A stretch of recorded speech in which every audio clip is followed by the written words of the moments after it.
country. Let's ride.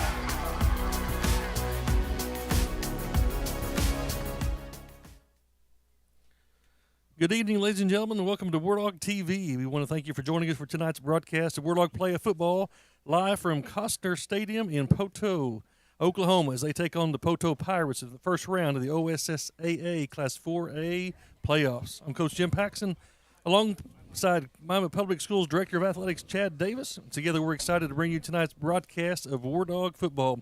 Coach, we're finally here. We are here. It is early playoff weather. Let's just call it that right now. It is not a pretty night weather-wise in Poteau tonight. Yeah, just, this is usually quarterfinal, semifinal weather, but here we are in Poteau, America. We missed that really nice weather by about 24 hours, Coach. Yes. Last night's weather was perfect, and but the rain has stopped. It is a little wet out there.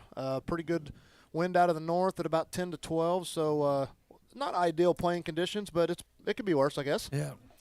Looking at the radar on the way down, said that we could be driving home in some snow tonight. Incredible to think about. Incredible. Yeah. So we're excited to be live on Wardog TV, which is now the official home of all live Miami Wardog sports, performances, and special event broadcasts. Our goal is to create an environment for students to gain real-world experience in production and content creation. As a result, we will provide high-quality broadcast and video content to Wardogs around the world. A huge thank you goes out to tonight's broadcast sponsor, Security Bank and Trust Company in Miami. Bank President Marcel Walther, his entire team at Security Bank continues to be tremendous supporters of Wardog athletics and Wardog football. Tonight's broadcast student production team, Kiara Richards, Ava Huff, and unfortunately a couple of our team is a bit under the weather tonight. And they're going to be filled in by David and Megan Frazier tonight, so they're pulling double and triple duty tonight. So the executive producer becomes the cameraman and the director and a little bit of everything. So we can adapt and overcome here at Wardog TV. We're thankful that David Frazier is here to be able to do that. Right. Thank you, Megan, for stepping in and helping us out here as we have a few staff members down tonight. Yeah, special shout-outs tonight. The Osborne family having a playoff watch party tonight. Pat and Tanya Jurgensmeyer. Gentry Douthit. So I know some of you couldn't. It's a long journey down here to Poteau. Not everybody was able to make it. So we're glad that you're here with us tonight. Tonight's Wardog team sponsor, live TV sponsor, is Security Bank and Trust. Security Bank and Trust Company is a family-owned and operated community bank. They will be celebrating 100 years in December. Security Bank offers a wide variety of services. Right now, they are also offering a 13-month CD with an interest rate of 4%. And an annual percentage year of APY of 4.06%. Security Bank and Trust is a family-owned community bank servicing Miami and the surrounding area since 1922. They offer a wide variety of services, including free checking accounts. Security Bank also offers products and services for all your business needs. So thank you so much tonight to Security Bank for making this broadcast available. Coach, let's talk a little bit about football. Wardogs will have a tough one on their hands tonight. So we've traveled about 2.5, 3 hours south to Poteau. Poteau comes in ranked number 5 according to the Tulsa World. They're 8-2 on the season, 6-1 in the district. Their losses have been to Metro Christian in Week 2 and Broken Bow in Week 7. They have a win over Hilldale, 37-0, which they tied for the district title with. Poteau won the district out of that outright victory. They're on a 3-game win streak. They won 7 out of 8, and they are a team on a roll. As you talk about the Poteau Pirates, it all starts with Dax Collins. He's their go-to guy. Yeah. And I know a couple of their losses that he was out well. I think he actually missed maybe 3 games, if I'm not mistaken. But, boy, you turn on the film, Coach, and number 11, it doesn't take long. He pops. I mean, he is incredibly explosive, gifted player. We've I guess fortunately or maybe unfortunately, have seen some pretty special individuals that we've defended against, and he fits right up there with them. I think what you're going to see tonight, Coach, I think they're going to do what they've been doing, which is try to move him around and get him the ball in various different ways, whether that be exotic or that just be just straight jet. And, Coach, you look at the Poteau Pirates will run old-school trap. I mean, they'll just do a very wide variety of things, and they're going to try to get the ball in number 11's hand, and rightfully so. Yeah, the Wardogs feel like they're up for the challenge tonight. Wardogs come in 6-4 on the season, our best season since 2008. Wardogs have won 4 out of the last 5. So the Wardogs, as you know, you don't want to talk about moral victories, but Wardogs, losses. Number 1, 4A number 1 Jinx, 4A number 4 Wagner, 5A number 2 Grove.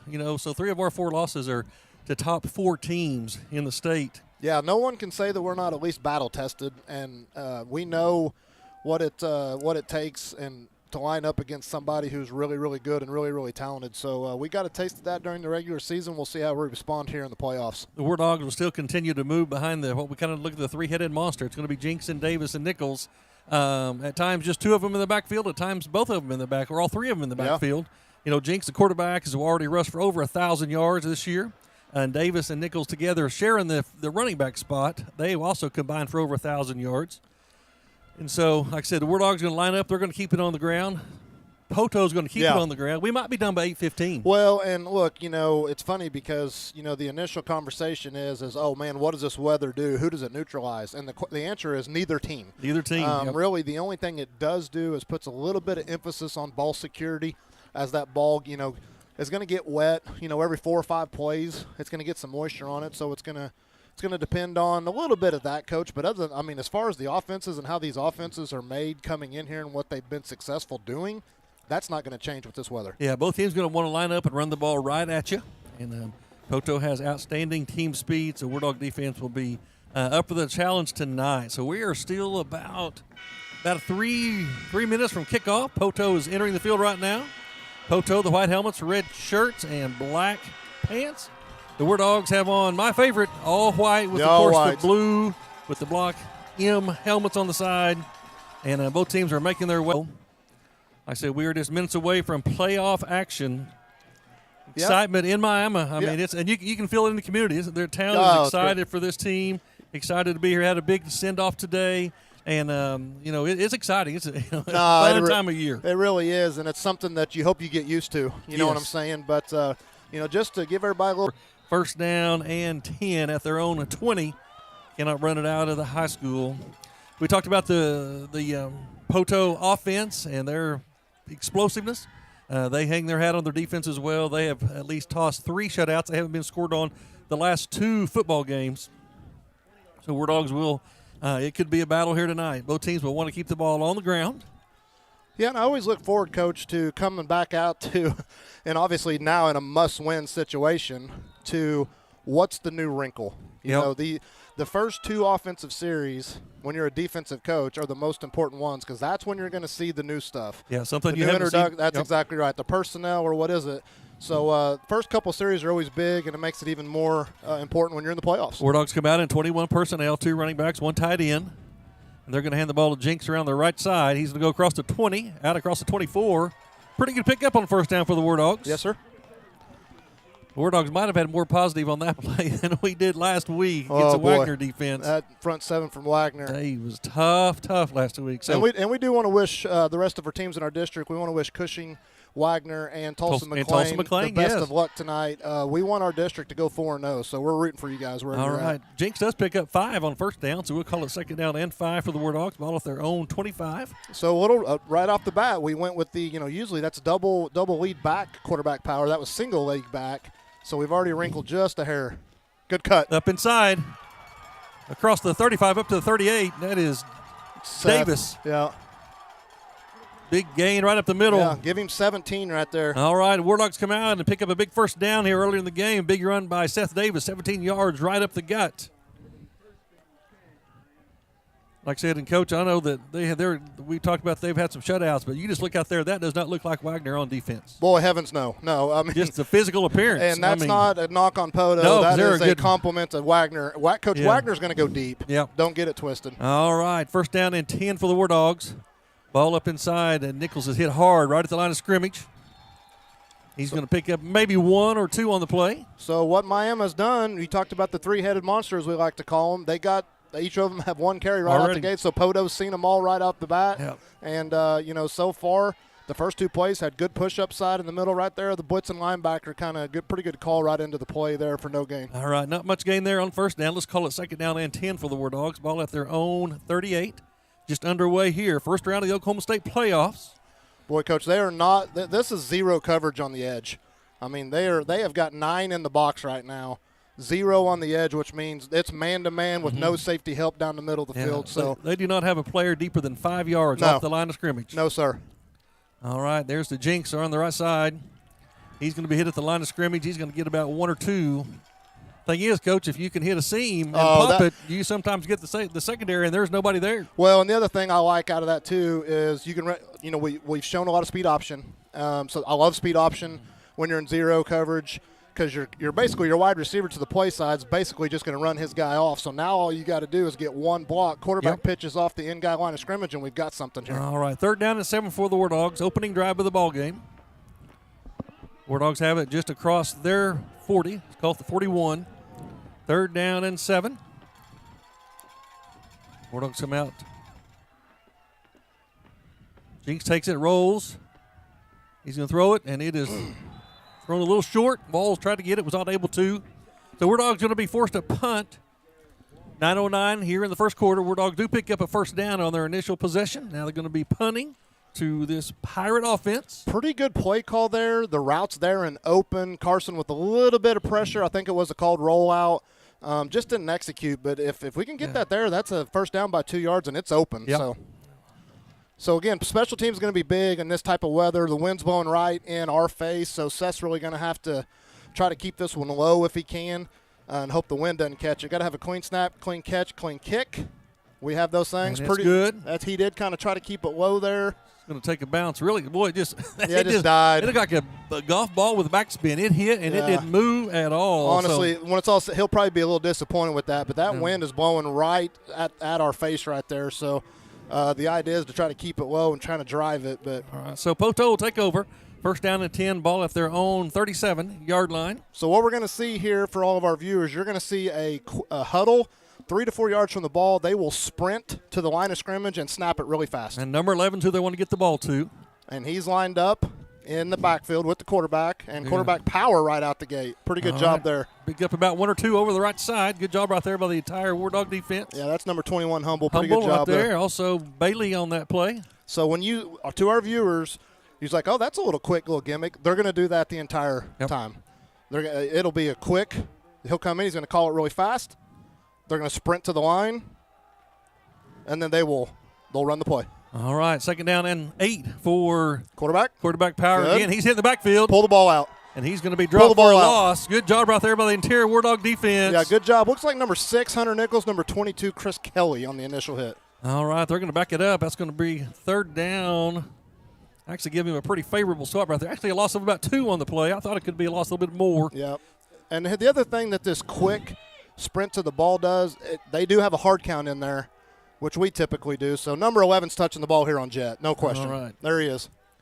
And he's going to finish him. Good. He's going to be wrapped up in the backfield. He's Hunter Nichols with another great play. Yeah, he's going to be brought down for a big loss. So outstanding job right there by the Wardog defense. All right, 1 on. We need to get 1 off. I will say this. Poteau will put 2 separate punters back there at times. They will fake a punt in any situation. This is 4th and 12. We're thinking no-brain punt right at home. Don't close your eyes because you may see a fake punt even right here. So they do have 2 punters back there, 1 protector, and they are going to kick it. Pretty good kick with the wind. Walls is going to back it up. He's going to get a block, 7. Get up in there up to the 30. All right, good job right there by catching that ball. Otherwise, we're probably going to be pinned deep. All right, so good job for the Wardogs. Yeah, so I can read that, yeah. I got you. All right, both teams initially, Wardogs do pick up a 1st down. They force Poteau to go 3 and out, so Wardog offense takes over. 7:18 left in the first quarter. No score here early in Poteau. We're in the first round of the Oklahoma Class 4A playoffs. Wardogs in the playoffs for the first time since 2008. So, again, it's early. So the very first series, both defenses said, we're not worried about you throwing it. Both defenses said that by alignment, by personnel, by who they've stunted. So we'll see who budges first in the passing game. All right, Wardogs take over. 1st down and 10. Ball's to Jinx. Up inside. Got to play here. Across the 40. He's going to get a 1st down. Hold on to the ball. All right, and he is going to go across the 40 out to about the 42. So 9. Man, I thought the initial would have gave him 11 yards, but wow, so. Interesting. Looks like like Jinx kind of, if he'd have just kept going out there, I think he'd have picked up first down. But anyway, 9 yards on first down. We'll take that all night. Let's bring up second down and 1 for the Wardogs. Well, here you go, Coach. Do you like the play action here early? I mean, you're throwing against the wind. Again, someone's got to budge and start putting the ball in the air to loosen up this front. So we're going to do it by alignment here. We're kind of loosening them up here. But they're giving us the spot pass. All right, that's hand up into Davis. He hit hits the seam. Hit it. He's going to go. Hit it. You got to finish the run. We got only flag. That's a touchdown, baby. Go the distance. That's a touchdown. That is huge for Miami. 59-yard touchdown run. Seth Davis right up the gut. Let's go. And the Wardogs take the lead here early in Poteau. 59-yard touchdown run by Seth Davis. Great job up front. So I love the play call. Here's what I like about the play. We got them out by alignment. We set those 3 receivers to the field. It makes the outside backers coach go out there. That displaces 2 people. Now up front, we win up front. Lead back gets 1 block, and it's gone. All right, big play right there, Wardogs. They take the early lead here. Douth it on for the extra point. Special teams will be huge tonight, especially in the elements. These are massive. I love this look. Little movement on the extra point attempt. Yeah, I just love the look just because it makes them think something else is coming. All right, there's the hold, the snap. Up, the kick is up, and it is. We're going to have to clean up.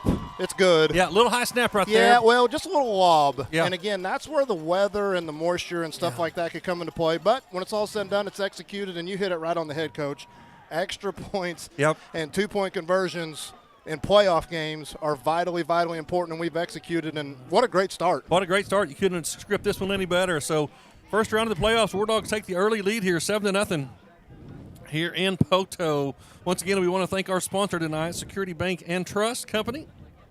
They're a family-owned community bank servicing Miami and surrounding areas since 1922. They offer a wide variety of services, including free checking accounts. Security Bank also offers products and services for all your banking needs. So stop by and visit with them. They'll be happy to take care of you and help you out in any way. And thank you so much to them for sponsoring tonight and making this broadcast available. Yeah, and I'll tell you, Coach, real quick, shout out again Marcel Walter and the entire team at Security Bank and Trust. You'll see him at all of our games and out in the community, not just with football but everything. But I made one call. I said, hey, Marcel, we need us a sponsor for, and he said, invoice me.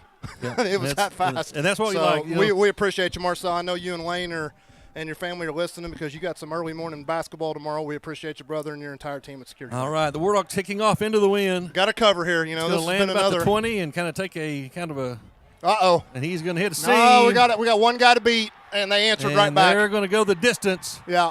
And that's probably the last time we kick one deep. And that's the kid that can't touch the ball. I mean, that's the explosive Collins kid. And, again, I think that the ball getting hung up in the wind a little bit allowed him to kind of settle and see.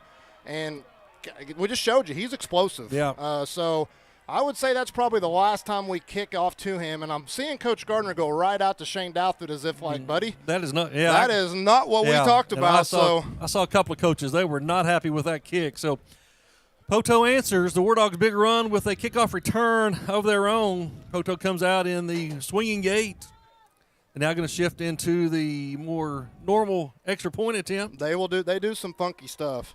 They do that crazy stuff just to make you work on it during the week. There's the snap, the hold, the kick for them. It is up, and it is good. And so Poteau ties this one 7-all. So this could be a wild one here tonight in Poteau. 7-all here. We're midway through the first quarter. 6:17 remaining. Wardogs scored first on a 59-yard run by Seth Davis. Poteau answers by returning the kickoff, I'm going to say about 80 yards for a touchdown. And we kicked it to the wrong guy. And that's I'm like you, Coach. I'm sure he won't touch it again. Yeah, I mean, we just, you tested the waters and, the shark bit you. So now what you got to do is at this point, there's nothing worse that you can do again other than that. You can kick it out of bounds the rest of the night and make them earn that. So, again, whether that was, just a miscommunication, maybe it was a mishit, either way, I think we're done kicking it to 11 for the day. Or at least I would hope so. I would hope so, too. All right, so Poteau lines up for their second kick of the night. Their first one with the strong wind to their back sailed into the end zone. Cannot bring the ball out of the end zone in high school football. 7-all here, midway through the first quarter. Maybe we return the favor. All right, that one's going to be caught. Too deep. That's going to be that goes about 7 yards deep. So you can tell the difference right there if you're watching on back at home. And by the way, we appreciate all of our viewers who are watching us live here on Wardog TV. Thank you for checking in with us and spending your night with us. But what you're seeing, you see our kick gets hung up and barely hits the 30-yard line. Their kid kicks it, which doesn't look like he's just a powerful guy. It lands 8 yards safe in the end zone. Right. So Wardogs will take over 1st and 10 at their own 20. 6:17 in the first quarter. And I know you guys can't see it at home, but you look at their goalpost has flags, and they are almost sticking straight out on the top of either goalpost. The wind's really picked up, which maybe that keeps the rain away. Yeah, we'll that see. is right in the Wardog's face right at this moment. Jinx is going to keep it up inside, and he's going to be hit the line of scrimmage, and he's going to be brought back. Pick up of maybe 0. Pretty decent gap there to start. Looked like there was a gap to the left side. Yeah, we may looking forward. I mean, looking at that, I'll be interested to see if our coaches, see that from up top. But almost as if we don't need the play action there. Yeah. It's almost like snap and go, and maybe we hit that hole a little harder. Mm-hmm. All right, so no gain on first down. Going to bring up 2nd down and 10 for the Wardogs. 7-all here, midway through the first quarter. Poteau's got an extra player in the middle of the field there. The referee's got a bag stuck to his foot. There's a little speed option, like he said. It's pitch to Davis. Hit it. And he's going around the right side across the 25 out to about the 26. Okay, good burst there. Yeah, going to bring up 3rd down at about 4 for the Wardogs. Nice job by Carson making that outside linebacker commit to that. Yep. Good pitch and a good relationship, and give us a chance here on 3rd and medium. All right, here's a good time to draw Poteau offside for the first time hey, tonight. That's a great call. Here's the hard count, right? All right, we need to start getting an over and under out of Vegas. How many times we're going to draw the opposing team offside? And they work on it. They see it on film. And I tell you, our guys get it, I bet, 4 or 5 times a game. Yeah, right here's the perfect situation for it. Wardogs come out. Nichols in the backfield beside Jinx. 2 receivers left, 1 to the right. Satterwhite's a tight end. All right, they're going to throw it. Oh, geez. He's going to be wrapped up, and he fumbles the ball. They're going to give him an incomplete pass with that. Jinx never saw him. Yeah, I'm confused on why he was waiting. I thought Garrett was there. Yeah, it looks like he's got to trust that and throw it and let Garrett in space. Looks like we're going to get roughing the quarterback maybe, or a hold. There's a flag on the play. Yeah, it was up around the head. Oh, intentional grounding is the call. So I thought he called it an incomplete pass. Intentional grounding. We're like getting hit. Yeah, that's a horrible call. Yeah, that's a terrible call. As you're trying to throw that to get rid of the ball, he never saw the defender. So we're not giving him a pass attempt there, I guess, because of that call. So now, boy, the field position battle has really shifted quickly. I mean, we had a little something going there on 3rd and 4 at our own 25, and now Seth's going to be punting 2 yards deep in his own end zone. And it's hard to tell the numbers on Poteau's jerseys. They have 1 receiver back to field this punt. Good snap. And it is being held up by the wind. It's going to go out of bounds inside the 30. I mean, it's just tough. You have no chance right there. Somehow, you probably try to keep the ball low and fight against this strong wind. So Poteau will take over after a short punt about the Wardog, about the 26-yard line.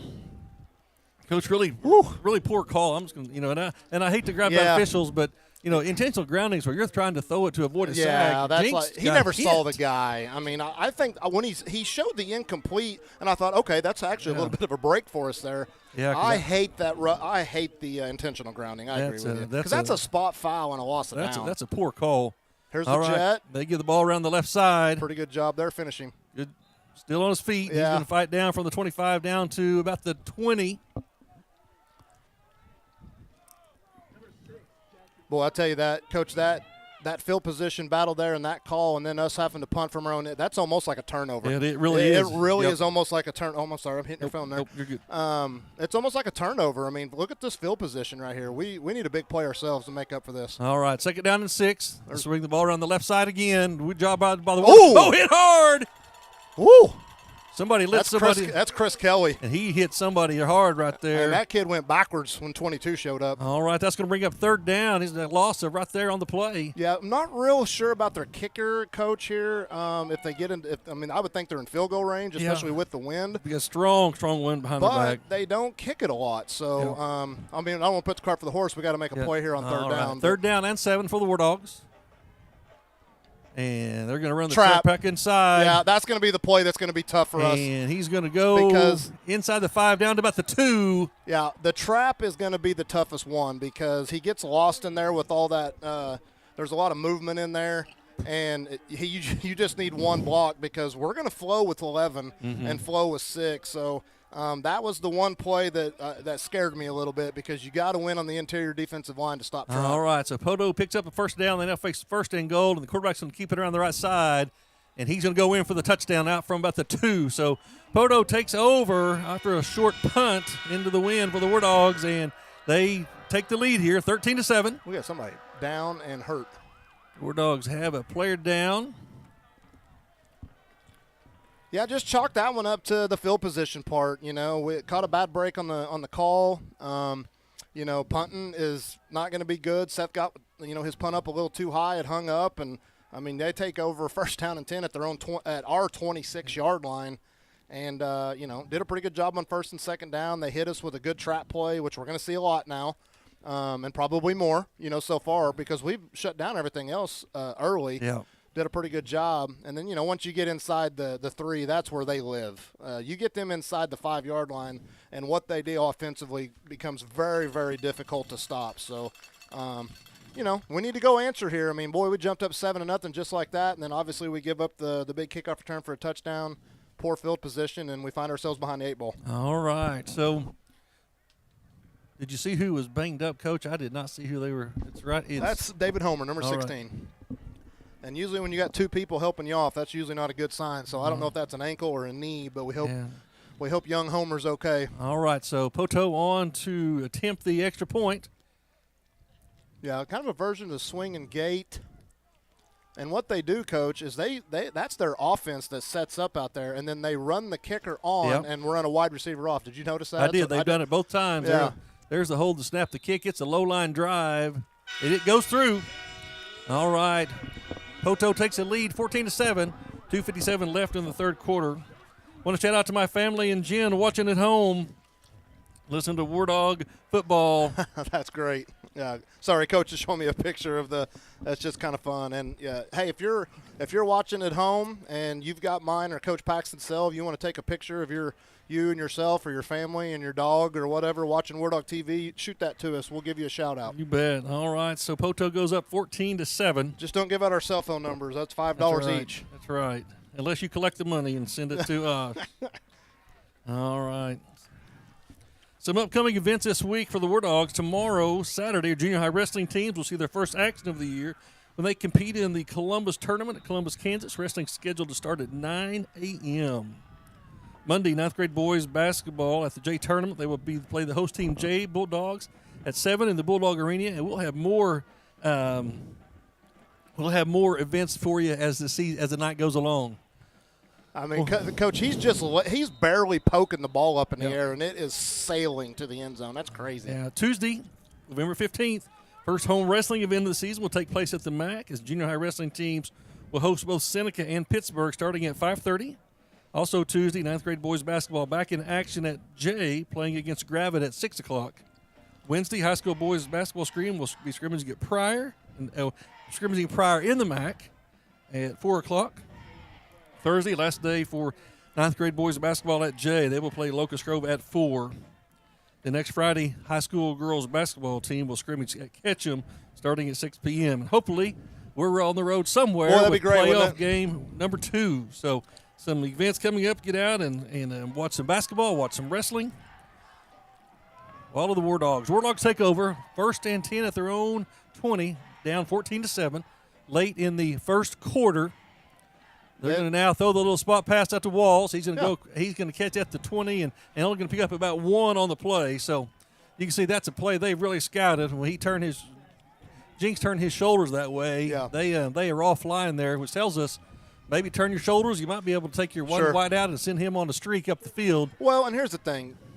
You call that play and you hope, they miss the line, we get one block and we bust it. But it keeps them honest. You know what I mean? They know that we'll do it. They know we're not afraid to raise up and throw it. So not a bad way to start the drive. We need to pick up good yardage here to get us in 3rd and short. Yeah, we need to run the clock moving, or we punt, or if we have to punt into with the win. Good bounce there by Carson. Yeah, Jinx goes around the left side, and he's going to go out of bounds, and they're going to keep the clock moving. He's going to go across the 25 out to about the 26 to bring up 3rd down and 4 for the Wardogs. We are late first quarter. 2 minutes left in the first quarter. Wardogs down 14-7. Wardogs scored first tonight on a 59-yard run by Seth Davis. Poteau answered with a kickoff return of about 80 yards for a touchdown, and then the Poteau was able to take a short field and punch it in. And that's where we're at now, 14-7. Wardogs facing 3rd and 3. Big here. We really need to keep the momentum here, man. And we need a first down bad. Yeah. Oh, it's backside. Good job by Hunter Brownson. Get there. First down. And Hold he's on across the the 35. Tuck that out ball, to the buddy. 36. You're going to hear me say ball security a lot tonight, again, because of the weather. But, as a former defensive coach, I always taught my kids when the ball carrier is wrapped up, that 2nd and 3rd guy, your job is to get the ball out. And strip and punch it. But a good job by Hunter, because initially backside they had a guy come free, and Hunter just kind of ran right through him and was able to bounce it. This isn't good. Starting quarterback number 7 is limping coming off the field. So sophomore Sam Willard's got his helmet on and ready to go, so good for him. So Jinx hit in the backfield, and he's twisted or took a shot to the ankle. Lillard takes it. He's going to throw it. Yeah. He's going to throw McKibben down the sidelines and just overthrown a little bit there. Not a bad ball right there. Either McKibben or nobody's going to catch that one. That's interesting, because that's probably the last thing you think a quarterback's going to do. If you're over there in Poteau, like, hey, the backup quarterback's in, last thing you think he's going to do is throw a deep ball, but not a bad call there. Yeah, all right. So 2nd down and 10 for the Wardogs. 55 seconds left in the first period. Nichols in the backfield with Lillard. 3 receivers to the right. Satterwhite tight end to the left. Going to hand this one up inside to Nichols. Good patient running. Oh, he's going to pick up. He's still on his feet across the 45 out to the 47. Yeah, really nice patience there early to kind of get a nice little jump cut, Hunter, to get inside to the left, letting the blocks do their thing. Good little run there. I'm going to give him 13 there, All Coach, right, so that's big right there. So that's going to keep the clock moving. And, of course, we want to go down and put a score in, but if anything else, we want to get this win behind our back, and we still have the ball. All right. Wardogs. Lillard's going to keep it around the right side. He's going to go across the 50. Pretty good push out there by the offensive line. We're expecting about 3 or 4. Yeah, good tough run there by Sam. We'll give him 3. All right, it's going to bring up 2nd down and about 7. Not sure. Oh, we have an illegal formation. I think we did not have enough men on the line of scrimmage. The announcer announced it as a false start. It's not a false start. The ball or the play wouldn't have occurred. That's an illegal formation. Shout out to the Walker family. I got a great picture of one of the twins and a cat watching Wardog TV. Appreciate you guys. Shout out to. Oh, we got a shout-out to Rhett Gardner, who's enjoying Wardog football for, I believe, the 3rd time in his life, if my math is correct. That is Coach Gardner's newborn son. He looks nice and cozy, and he actually looks pretty bored right now. So we're going to try to shoot some fireworks off. All right, that's going to bring the first quarter to a close. Wardogs trail here 14-7. Wardogs will flip the field right here and get the wind at our back. Like I said, right now, in kind of a negative news right now, Wardog starting quarterback and leader Jinx is on the sidelines, and he is being tended to. And doesn't look like he's getting more comfortable at all, which makes me a little nervous. You can see him kind of shaking his head. It looks like I think that's Coach LaFay down there maybe helping him, or maybe Coach Allen that's trying to get him right. So hopefully he's okay. So a few more shout-outs here, Coach. We got quite a few people that have hit me up. Shout out to Coach Sean Nading. He's watching from home. Appreciate you, Coach, supporting the kids. The Okie family, Daniel and Tara Okie. Back at home, appreciate you guys. I'm sure Colton and Isaac's running around there somewhere. Scott, Julie, Peyton, and Axton. They great shot there. Thank you, Julie, for sharing that picture. Appreciate your support. Mr. Byron Long, see you, buddy. And your family, thank you guys very much. Looks like Miami Mayor Bless Parker is got Wardog TV on the background. Appreciate your support, Mayor. Thank you very, very much. And Miss Whitney McGee, looks like she snuggled up with her youngin' on her couch. supporting the Wardogs from Miami. Thank you guys very much. Shout out to Jacob Paxton. He's pulling double duty tonight. He is filming Rogers State college football, college basketball, and watching us play. And watching us play on his phone up in the press box. And there. If you're listening to us, if you're watching at home, shoot a picture of yourself or your family or your pets with Wardog TV in the background. We'll give you a shout out live on the air. All right, 1st and 15. Lillard's going to take it, going to drop. He's going to be under pressure, and he's going to be brought back down all the way to 31. Yeah, just really nothing open there. Nope. I'm looking down the field, and they picked us up pretty good there. So tough play there. This is a tough spot for Sam to come in. Yes. Who hasn't really worked on the timing of the routes and things like that, and knowing what's going to come. So got to hang in there a little bit. That's a massive loss right there. We've got to have a big play here on 2nd down to try to help us out a little bit. 2nd down and a long ways to go. We're going to call it about 22 yards to go. Another shout-out here, Will Riley listing live from his patrol car tonight. Oh, wow. Yeah, appreciate you keeping us safe, number one there, Will, and thank you for listening in. All right, 2nd and 23 for the Wardogs. They hand the ball up inside the got a chance. Hole. Yeah, that was nice. He's go up across the 40, still on his feet, up to about the 43. Coach, we've found some success Yes. early in the interior here. I'm telling you, there's something there. We're winning up front right now. It's going to bring up 2nd down. Now 3rd down and about 3rd down and about 15. Hunter picked up about 9 or 10 there. Pretty good play right there. there. Yeah, it was. So Wardog quarterback Jinx is a little banged up right now. The sophomore Lillard has come in to take over. Hopefully that Jinx will be able to get back in here. And he is still, Coach, he is just not moving well on the sidelines at all. It does not look, and that does not look good at all. I mean, Nope. He is really struggling with it. So, all right, and hand the ball up and nope, they're going to try to set up a screen, and it's just got him. Oh, he got it late to him. Do we have linemen downfield? Is going to be my question. Yeah, because that ball was crawled across the line of scrimmage. Sam did a pretty good job of at least getting the ball to him to give us a chance, but pretty good idea there, pretty good play call. Sam, pretty good job, but they just had some guys and played it well. Yeah, just a short pickup on 3rd down. It's going to bring a 4th down at about 12 for the Wardogs.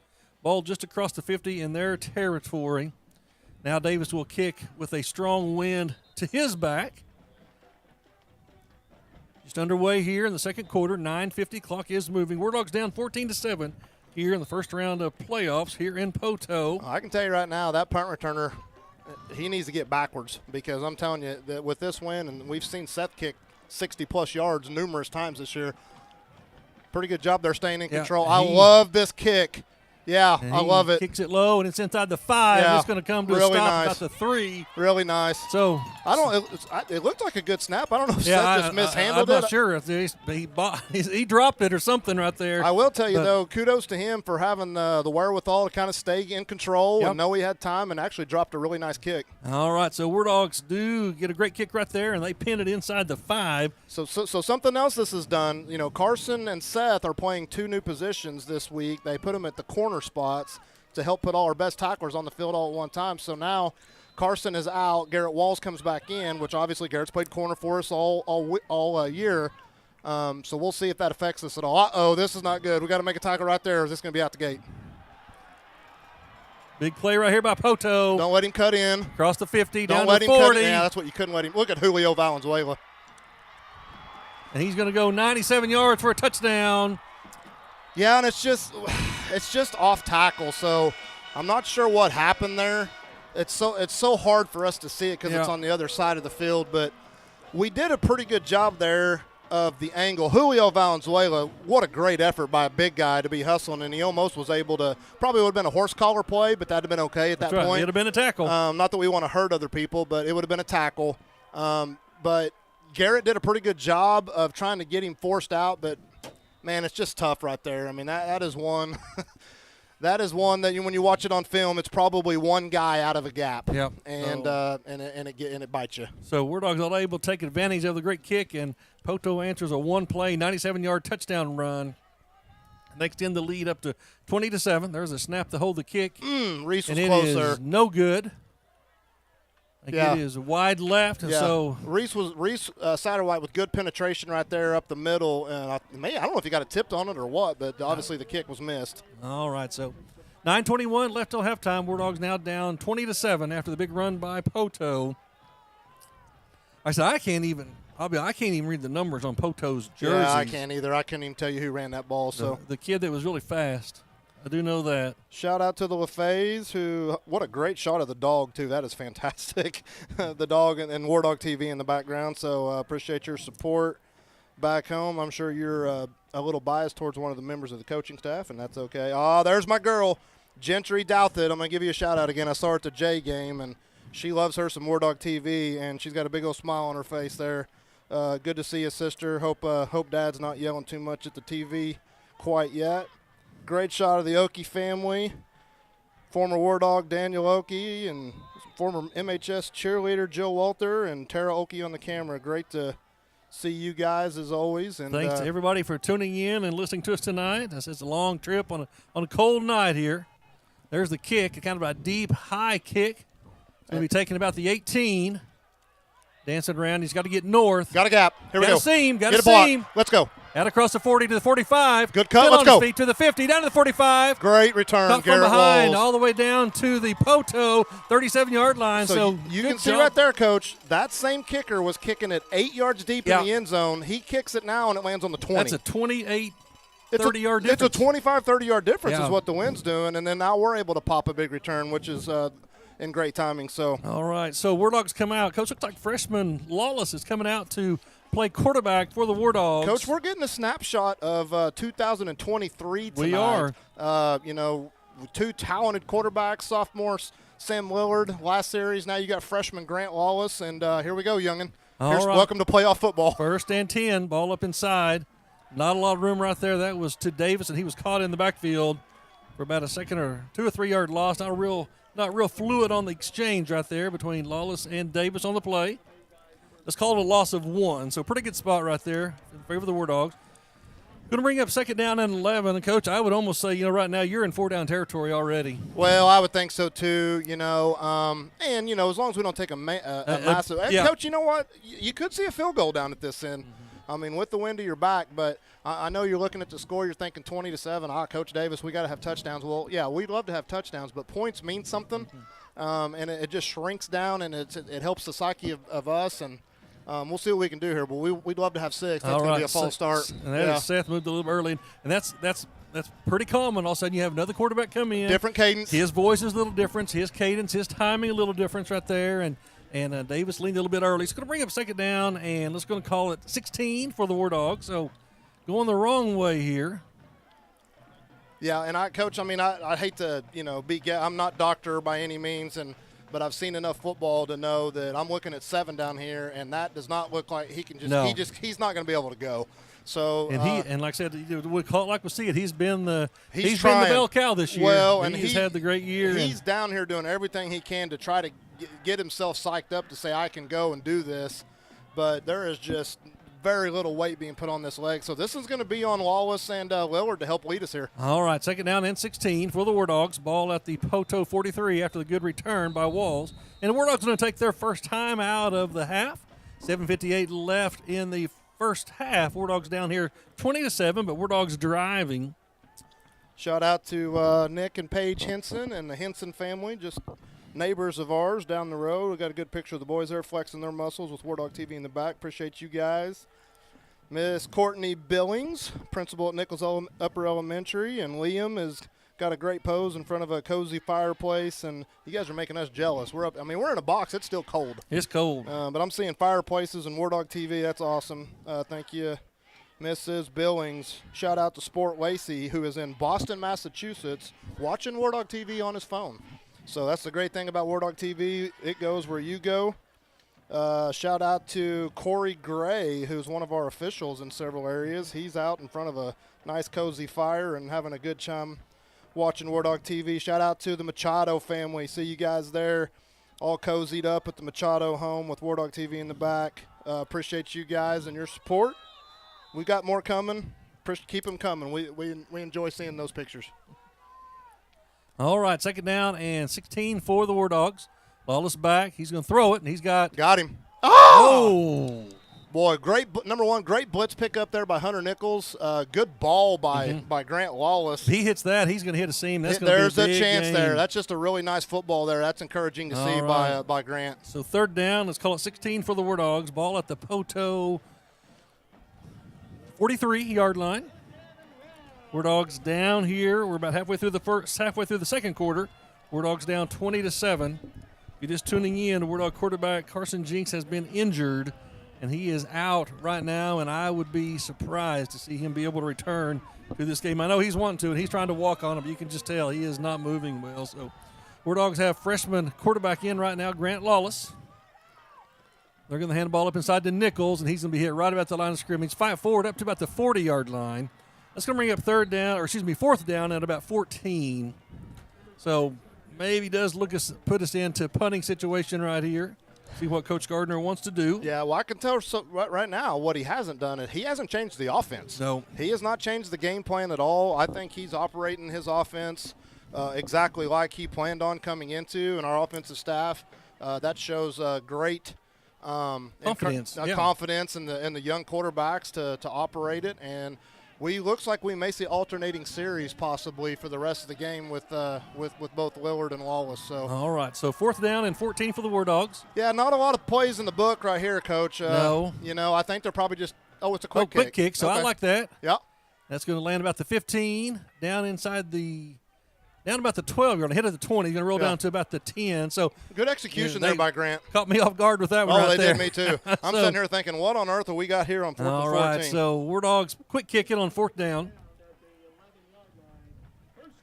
Some more shout-outs here. Not able to really communicate great this way, but I'm sure my family in the Dominican Republic watching Wardog football tonight. Absolutely. Great. So shout-out to Andy and Jordan and the Harrisons there. I got a great video of Mama Jane Osborne, Z Jane Osborne, or I like to say the Jane Osborne. Great video of her sitting in her chair, nice and comfy, supporting the Wardogs from her and Bill. So thank you guys very much. All right. First and 10 for Poteau. Ball at their own 10-yard line. They're going to go right we got a side. tackle. And once again, he breaks free. What's frustrating about this, Coach, is we are just not tackling. I mean, they are just killing us with the big plays, and we're in position to make plays. So, the field position battle, we've flipped it. We've done a good job of turning the field position battle. I mean, that right there's got to be your 2 or 3 yard gain. Yeah. And they are just absolutely killing us with big plays right now. So back-to-back 1-yard plays for Poteau, 97 yards, and now approximately 90 yards. So Poteau extends their lead up to 26-7 over the Wardogs. 6:43 left till halftime. So Coach, we can see we were there, and it's like it'll be, and all of a sudden he squirts through, and once he gets in the open field, the Wardogs unfortunately don't have an answer for that speed. So back-to-back huge plays by Poteau. To extend their lead up. There's the hold, the snap, the kick, and it's good. Poteau extends their lead to 27-7 over the Wardogs. So unfortunately now Wardogs starting to fight uphill against this one. I can tell you right now, there is some defensive coaches right now that are, I'll just say, not pleased. So this is not that tells me this is not an execution problem. Nope. This is an effort and technique problem. So we've got guys in the right spots. We're not finishing tackles. Yeah. So we've got to pick that part up. So good job by our coaching staffs of motivating there. A lot of ball left here. We are going to take the ball in possession if we can get a score here. You get it back into a 2-possession game. We've showed that we can hit the big play. We've done it already once in this game, and we've done it all year long. So, but it's going to have to happen here a couple of times, I think, before halftime, Coach, because they obviously have all the momentum. All right, Poteau will be kicking off into the strong wind. Last kickoff, Walls took it about the 20, and he had a big run all the way deep into Poteau territory. Wardogs not able to turn it into points.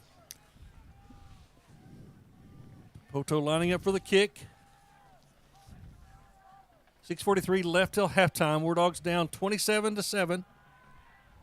Another high onside kick. This one not near as deep, and we're going to fair catch that one about the 29-yard line. So Wardogs will come out. And, Coach, I think you're right because we're going to see Lillard come out and to play quarterbacks. Like we're going to alternate quarterbacks probably each possession, maybe till we find something we want to, hang our hat on. Wardogs offense have shown some bright signs tonight. But as we've said, and Coach, right now, unfortunately, Jinx is no longer trying to walk around. He is now seated on the bench. So really, almost that tells you his night is probably done. Yeah, and that's just really tough. I mean, these are the games that you need that senior leadership in. He's been a warrior for us, and unfortunately, it doesn't look like he's going to be able to go. All right, Lillard takes it. He drops back, and he's going to scramble, and he's going to be caught way in the backfield. He's got to get rid of that ball. We can't afford to take that kind of a sack on first down. Nobody open right there, and he had early pressure on him. That doesn't help. Young quarterback, really kind of thrown right into the fire. Yeah, and, I know people are saying, well, it's not what we do. It's not what we throw. Why are we doing it now? Well, you look out there. You got 8 kids in the box for Poteau, so you've got to be able to show that you're not afraid to throw it a little bit. It's not that we're trying to throw it to get back into the game. That's not what it's for. But you got to be able to loosen up the box, or we can run the ball all we want because that's what we want to do. But if they've got 8 or 9 in there and we only got 5 to block them, I mean, do the math. Yep. So anyway, it's not a bad attempt there, but they kind of won on the edge right there, and we're not getting open downfield. So we got to settle in here and try to get something. We got to stop the bleeding here, Coach. Yeah, 6:05 left till halftime. Wardogs down 27-7. Their scoreboard just went out. Yeah, it keeps blinking off and on down here. The only clock working is the game clock on top of the play clock. Play clocks. Yep. And this one down here hadn't been working all night, so we are 5:55. 5:55 is where we're at right now. Yeah. And we apologize. Okay, the scoreboard is back on and it went off again. So we have a penalty on us. I think we have a legal procedure. So Wardogs are going to be backed up 5 more yards. So 2nd and 20 is going to turn into 2nd and 25. So we are having scoreboard issues here tonight in the stadium. So momentum has definitely parked itself on the side of the Pirates. That ball's hit. That's a backwards pass, and I hope that penalty is on them. So Sam went to throw a pass, got hit, and I think the pass went backwards, but I think that they're offsides. We do have a penalty there from the far side official. It looks like that Lawless might be coming into the game right here. Let's see if we can get a signal from the official to see what that call was. Oh, it's roughing the passer and targeting. He actually made the targeting signal there, so that's a big one. That's a 15-yarder, and I believe it's an automatic first down, but I'll tell you, some of the way the plays have been marked off this year, Coach, I don't really know what it is anymore. I know it's a 15-yard penalty. Right, so they're going to mark off the penalty here against Poteau. Wardogs just needed something positive. Been a tough second quarter for us so far. The sticks still say 2nd down. Nope, they're now saying 1st and 10 for the Wardogs. So we've got that did come with an automatic first down. Yeah, so that's a big break there. Sorry, Coach. No, 5:39 left till halftime. Now I can see this clock to my left much easier. I couldn't see it earlier there. Didn't realize it was down there. So Wardogs battling uphill. Down 27-7. I think Lawless had still Lillard in the game as a quarterback. And he's going to take the ball, go around the left side. He's going to be hitting the backfield. And he's going to be brought down, and we're going to have another penalty thrown in. Another flag. I don't know. That's probably going to be in the area of holding. I'm going to be honest with you. I'm not sure. I don't know. That came in like a personal foul, like a chop block. But I think it may be the defense diving at our offensive lineman's feet here. Let's see. There's a personal foul. And that's against them. I'm telling you, I think that's what I saw. I think that their defensive linemen are cutting. They're cutting our offensive linemen, and that's illegal. You can't do that. I think that's the call right here. I really do. So that's going to be another 15 yards for the Wardogs. And so just a second ago, we were backed up deep in the hole. All of a sudden now we're going to have 1st and 10 out across the 40. It's called the 44. Wardogs own 44-yard line. 5:34 left till halftime. Wardogs down here 27-7. I see Chris Kelly going in the game. So, Chris, when Chris comes in, he plays that fullback, cowboy back type position. So, let's see if we've got something in place here. See if he's going to motion across and if we're going to use him as a lead back here. All right, Wardogs 1st and 10. Going to hand up to Nichols around the left side. Yeah, that's what it was. Across the 50. Yeah, that's what it was. Down to the 45, close to a first down. I think it's going to be about a yard. Well, he's going to be close. Yeah, I think they're going to give it to him based on that spot. Well, and they are. They're going to have to pick up about 11. He just kept moving that pile. All right, so ball right at the Poteau 46-yard line. And 5 minutes left till half. for our fans at home, the main scoreboard here at Poteau has been on and off for the last 15 or 20 minutes. Yeah. Right now it's currently off. And it is off. They do have a game clock on top of their play clock, so we're going to try to follow that the best we can. Miss Ava to our left is doing a great job of that right now. 1st and 10 for the Wardogs, now in Poteau territory. That's going to go a little around the left side. Nope. Brought back this way. That's a new look right there. That's right. Kind of a little wing-back reverse, wing-back trap. Chris Kelly on the carry. He's going to go across the 40 down to the 34-yard line. 39-yard line. Pick up about 6 on the play, so that's a little wrinkle we hadn't seen before. Yep, good. I like it. All right, Wardogs starting to put together a drive. Coach will be perfect. Just drive down and score with about. Oh, Poteau's got a timeout here, so all right, they're going to adjust to that Chris Kelly cowboy back look because that's something they obviously haven't seen. All right, Poteau takes a timeout right here. 4:13 left till half. Once again, I want to say a huge thank you goes to tonight's broadcast sponsor, Security Bank and Trust of Miami. Thank you for all you do for Wardog Sports and Wardog Athletics, and thank you so much for sponsoring this broadcast tonight. Got some more shout-outs. Thank you, Officer Davis. Officer Davis usually travels with the team, but he is sick and under the weather, but he's supporting his boys back home. Thank you, Officer Davis. Miss Debbie Witten. Thank you, Miss Witten. You're a great supporter of all sports, and Wardog football is no different. Thank you. Recently retired Mr. Ron Stoll with a great picture. You'll appreciate that, Ron. Coach Paxton. Great to see you, Mr. Stoll. Appreciate your shout-out. My guy Matt Osborne is watching Wardog TV while painting. He might be wishing he was here in the cold weather. He says, I'd rather be sitting in the cold watching in person than doing what I'm doing right now. All right. So thanks, Matty-O. Second down and 4 for the Wardogs.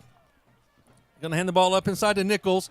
It's a seam. there. He's I'm from the telling 30 down to the 25, inside the 20, still running hard, inside the 15, almost Good down to the run. 12. So good hard run out there by Nichols. So Wardogs showing some life here late. I'm going to give him 22 on that carry. All right, big play right there by Nichols. He was not going to be denied. Under 4 minutes left till halftime. Wardogs down 27-7. So it'll be ideal to Wardogs to score here and not give the ball back to Poteau because they will get the ball, start the second half. The last 2 times Poteau's had the ball, they've had one-play drives of 97 and 90 yards. So Wardogs need to keep the ball out of their hands. 1st and 10 for the Wardogs on the Poteau 13. Woo. Lillard's going to keep it, and he's going to be hitting the backfield. Yeah, just an all-out run blitz right there by Poteau. And, they just, the truth be told, they just brought more than we could block right there. So all right, second down and about 12 on the play, about a 2-yard loss for Lillard on 1st down. So the Wardog quarterback, Jinx, was injured late in the first quarter, and looks like that he will not be returning. So Wardog duties right now being split by sophomore Sam Lillard and freshman Grant Lawless. Lillard right now is leading a nice drive that we had aided earlier by a couple of penalties. Yeah. But a couple of good runs by Nichols, and the Wardogs have the ball right outside the 20. 2:55 left till half. Lillard takes the ball, drops back, under pressure, rolling to his left. He's going to throw it, and he throws it right to a defender. That's going to be picked off. He's going to bring down the sidelines, and he's going to be pushed out about the 36-yard line. So not a good decision right there by Lillard. Yeah, and, the initial protection's pretty good. Hunter, again, does a pretty good job of picking up the blitz, but, we're just having a hard time getting open downfield. Yeah. So, he's trying to force one in there and try to make a play, and unfortunately, not a great decision by the young sophomore, and they picked it off and, kind of halts a pretty decent drive we had going. All right, so 2:39 left till halftime. Poteau will take over 1st and 10. Ball at the Wardog 35 following the interception. Wardogs trail here 27-7. Poteau come in ranked number 5. They hurry to the line of scrimmage. Pitch around the left side. And he is tackled right there. Good job tackling in the backfield for a short loss. Chris Kelly, great play. Good job by Chris Kelly coming up from the linebacker position. Going to bring up second down and about 11 for the Pirates. Yeah, we've really got to hold them here. I mean, another score here, Coach. This thing starts to not feel as good. I mean, you're still in at least, in the ballpark right here, with 3 scores. But, man, you go down 4 scores basically going into halftime. That's going to be very, very tough to overcome with a team that, is going to burn some clock by running the ball. Right. Pirates over the right side, and he's tackled, goes across the 35 up to about the 37. So good job right there by the Wardogs. Here's some scores from across the state from Class 4A. Number 1, Cushing out of our district leads Broken Bow 27-0 in the first quarter. Wagner leads Ada 24-0. Hilldale leads McLean 7-0. So those are some of the scores out of our district. We'll try to keep you updated on some scores across the state throughout the broadcast tonight. Going to bring up 3rd down and 8. Coach, we need to stop right here. Big play here. I mean, we forced them to punt once early. It looks like they're going to run this all the way down and maybe take a timeout because what they're thinking here is they get the ball to start the second half. If we get a stop here, they want to leave us as little time as possible. So we got 1:15 left. It's 3rd and about 8. Need a big play, big stop here so we can get the ball back and maybe get a chance to get some stuff going. All right, some other scores here from Class 4A. Tuttle leads Chickasay 20-0, coached by former Mime assistant Brad Ballard. Yeah. Clinton over Bethany 14-0. I think the winner of this one will play the winner of that one. That's correct. Next week. Yep. Elk City and Newcastle 14-7. Most of these are second quarter scores. So there's some scores from Class 4A. A few more shout-outs here. Appreciate Coach Chris Mercer, our head baseball coach, Miss Amy and the Mercer boys at home checking us out on Wardogs TV. Appreciate you guys. Some scores from 6A Division I. Jinx, which kind of shocked the nation last week with the big victory over Bigsby. They lead Edmond North 14-7. Broken Arrow over Norman 20-6, and Owasso leads Westmore 14-0. All right, here we go. Back to action here. 3rd and 8 for Poteau. They're going to try to draw the Wardogs offsides, and the Wardogs were not having any of that. I'm thinking you're going to get the ball heading this direction here. It's right up the middle. He's hit right. Oh, goodness. Tackle. Yeah. Man. Yeah, I mean, we're in position. We just got to make a play. Wardogs are right there. We hit him at the line of scrimmage. Yeah, there's not much you can say about that. You got to make there. You just got to make a play right there. All right. They've proven that they run the ball hard. They don't stop their feet. They're not going to let one person, take them to the ground. We just got to finish the play. Now we got to hold and hope they don't get a 2-for-1. Right. There's the trap. And he is hit in the backfield. That's number 71, now 22. Good job right there by the Wardogs. Yeah. Under a minute now, 45 seconds. Clock is running. Just can't give up a score right here. I mean, at this point, forget trying to get the ball back. I mean, we got 38 seconds left. We're trying not to give up a score because it could be a 2-for-1. All right. Because, hope we go into the half and we can possibly make some adjustments knowing that our senior quarterback's probably not going to be with us tonight. Yeah. Coach, they don't seem to be in a hurry right here. I think this is probably their last ditch. They're going to try to throw maybe a trick play here to see if they can get a quick pop. All right, 2nd down and 10. Let's just dive. He hits the seam right there. He goes across the 45 down to about the 44. Coach, that could be it. It looks like they were pretty content to take. Nope, they're going to stop the clock. No, I don't think they are. I think they're content to go into the half. And they're going to wind it. So that's going to bring the first half to a close. Wardogs on the short end of this one, 27-7. Yeah, I don't feel like it. It's so strange that I'm going to say this. It doesn't feel like it's 27-7. I mean, I feel like that. I know they've had 2 huge plays that have separated this. Yeah, really 3 because you count the 2 big runs and the kickoff return. Kickoff return. I mean, we have just got to settle in and tackle. And the kickoff return's one thing. You give them that. That's a great player in space. The other 2, Coach, if we just finish we're in position to make a play. This should be a 1-score game at best. At best. But the Wardogs do find themselves on the short end of a 27-7 lead. We're at halftime here at Poteau.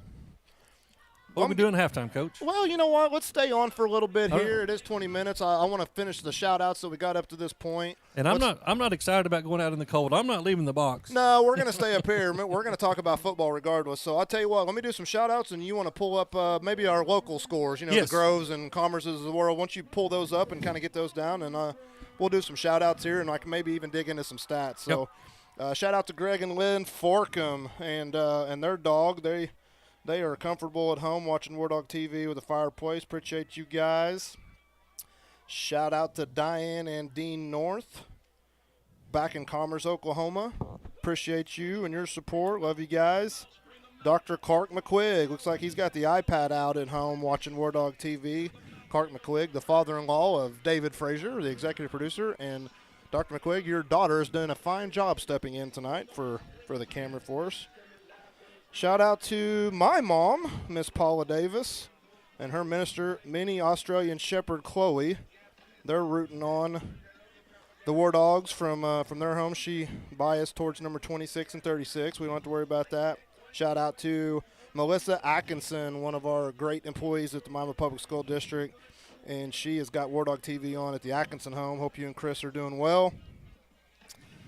And I'm getting Breeley Maple and Malaya Mathis. Appreciate you guys, ladies, watching us from home.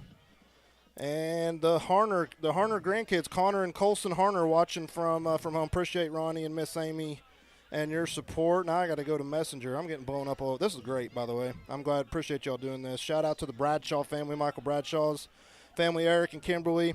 And they're watching at home. Love the commentary. Wanted to thank you for that, Miss Kim. And let's see, Jesse Maple. Oh, there's that picture of Breeley and Malia. Thank you guys very much. Already Christmas at the Maple House. Like the Christmas tree in the corner.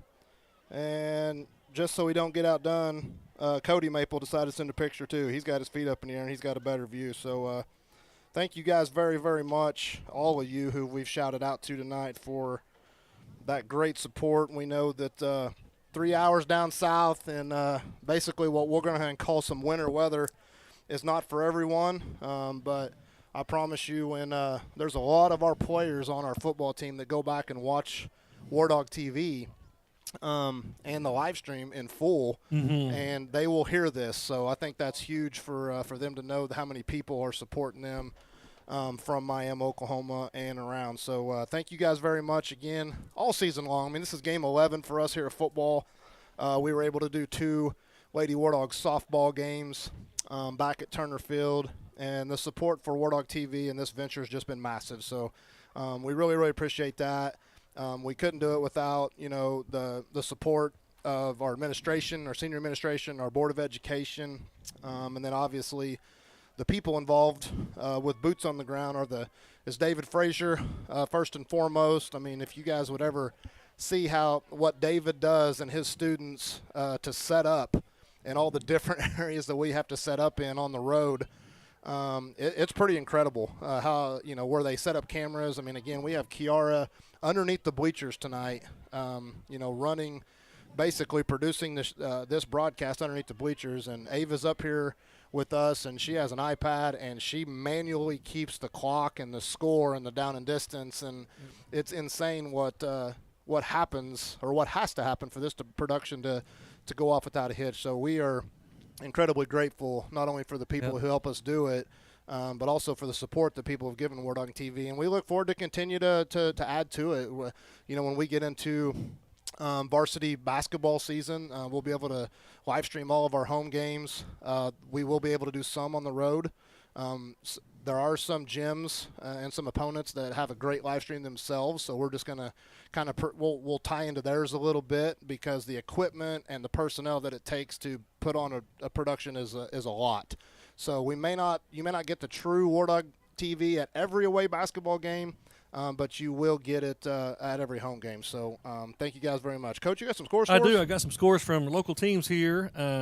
Quinton over Welch, 54-6. Welch has a great season. Great season. But we talked to Coach Bryson. I know me and my son my son was talking to Coach Bryson this week, and unfortunately, kind of like us, they've had a couple of their key players injured and not playing. They knew before going into tonight that they would not play, and so Welch had a great season, 8-1 on the season, but they're going to fall in the first round of the playoffs as they're down big at Quinton, 54-6. Central Salisaw, 22, Quapaw, 14. These are all going to be about second quarter scores. What was that score again? I'm sorry. 22-14, Central Salisaw over Quapaw. Okay. Gore leads big over Fairland, 35-0. Comar's leading late in the first half, 14-6 over Pecola. I think we drove through Pecola on the way here. Just right through it, yeah. So Grove leading Sapulpa, 21-7. And then some scores from our district in Class 4A. Cushing, 34-0 over Broken Bow. Wagner, 24-0 over Ada. And last we heard was still Hilldale, 7-0 over McLean. So we'll try to keep you updated on some of those as we go through tonight. So just a little bit of stats here, just kind of looking. obviously, as we've been talking about, the big unfortunate news for Wardog football tonight is our senior leader, senior quarterback Carson Jinks, came up really, really limping on an offensive play, and has really, I guess, middle of the first quarter. I mean, it was early, middle to late, maybe the third series of the game. And he has done everything he can to try to get that thing back, and it just does not look like, Coach, that he's going to be able to go. But Carson had 5 carries for 21 yards and was just 1 for 2 passing. Seth and Hunter's having good days. I mean, when you look at the carries and the yards, I mean, Hunter has 63 yards on 7 carries. I mean, Seth has 83 yards on 4 carries and a touchdown. Obviously, the big 59, 60-yard touchdown, really pulls that stat out. But, Seth and Hunter's doing their thing on the ground. Maybe it's one of them things that we come out second half, and maybe we see both those guys in the backfield, and maybe 6 and 26, maybe kind of ride those guys a little bit with these young quarterbacks. Willard came in, and he's rushed twice for 4 yards. Hadn't had much room to operate, really. So he's completed 1 pass and had the interception. Lawless is 0 for 1. Had a really nice pass, good ball to Garrett that wasn't able to get completed. And we only got 2 catches, 1 for Hunter for 5 yards and 1 for Garrett Walls for 1. So, again, Coach, it's kind of a strange, half in the sense I feel like we've moved the ball quite a bit. And there's been some things that it's opened up, inside that's allowed us some room to maneuver. Again, you look at Seth and Hunter, I mean, they're on their way to 100 yards apiece. Yeah. Usually that's pretty good math. They've done a good job running the ball, and right now, of course, we're just behind the 8 ball a little bit with the Jinx going down, and you've had to throw a couple young guys in there, and then you hate to, especially anytime first round of a state playoffs against the number 5 ranked team, so it makes it very difficult. Yeah, those 2 young guys have been thrown in the fire, but this is going to be good for them, though. I mean, and that's who's going to have to lead us here. I mean, I just don't see a scenario again where Carson comes back. Unfortunately, he's going to have to be a leader, vocally, verbally, and on the sideline and try to help those young guys. So let's do this, Coach. We about 12 minutes left to half. Let's take a break here for about 10, and we'll come back and get with these guys, and we can get ourselves ready for the second half. All right, we'll be back in about 10 minutes to bring the second half of Wardog football from Poteau.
Good evening, sports fans, and welcome back to Poteau, Oklahoma. We're at halftime of the first round of the Class 4A playoffs. Unfortunately, Wardogs on the short end of this one, 27-7. We're still about 5 minutes away from kickoff of the second half. And I want to bring you a few more updates since we talked to you right at the end of the half. Quapaw has taken the lead over Central Salisaw, 28-22, and Quamars leads Pecola 14-12 at half. Grove leading Sapulpa 21-14, late first half, last score we heard. Good football game up in Grove, yeah. And Cushing leading Broken Bow 34-0, and Wagner 24-0 over Ada. Those don't surprise anybody. Coach, they're still good at football in Week 11. Yeah, and me and Coach was talking off air. I made the comment. I'm like, Wagner and Cushing are on opposite sides of the bracket, and there's a legitimate chance that they could see each other in a state championship game. Both teams from our district. That'd be crazy. Yeah, the last score we had on another district game was Hilldale led McLean 7-0. We'll keep you updated on that. And Coach McLean, after the tragedy that we had there, the people kind of ride behind them. I saw a story on the news that where they went somewhere and the team that was hosting them had senior night for McLean, and really cool. And those guys were able to really kind of shock everybody with the big victory over Oologah last week. That's right, and get into the playoffs and steal that last playoff spot. Something I know when we went to the car last week, we started figuring the points. Because nobody thought at all that, hey, McLean's going to beat Oologah, and it could be a three-way tie, and then points are going to play into it. We were adding them up. Yeah, and I will say Hilldale has tacked on another score. They do lead 16. Hilldale leads McLean 16-0 now. Still 4 minutes left in the first half of that game. All right, so we get a lot of our scores from an app called Squirtle, and they'll show some ball games on there. Oh, this is crazy. You're going to love this one. It's a Class 5A or 6A Division II. It's Piedmont at Midwest City, which is a suburb of Oklahoma City. Yep. And they are playing in a severe snowstorm. It's insane. If you go to the Squirtle app, you can see live footage, and I saw it on Twitter too through Oklahoma Prep Zone as we were thumbing through scores. And I'm telling you, it is not like spitting snow. It is snowing. The field is covered with snow. And it's not just a little bit of snow. Oh, it is they might have 2 inches of snow. I mean, it's nuts, and that's just happening just to the west of us. Yeah. It's crazy. Grove has extended their lead over Sapulpa 28-14 in Class 5A. Of course, close Grove neighbor to the Wardogs. They're ranked number 2 in 5A. Wardogs have made their way back out on the field. We'll still have about 3 minutes till kickoff here. Both teams will have about 3 minutes to warm up.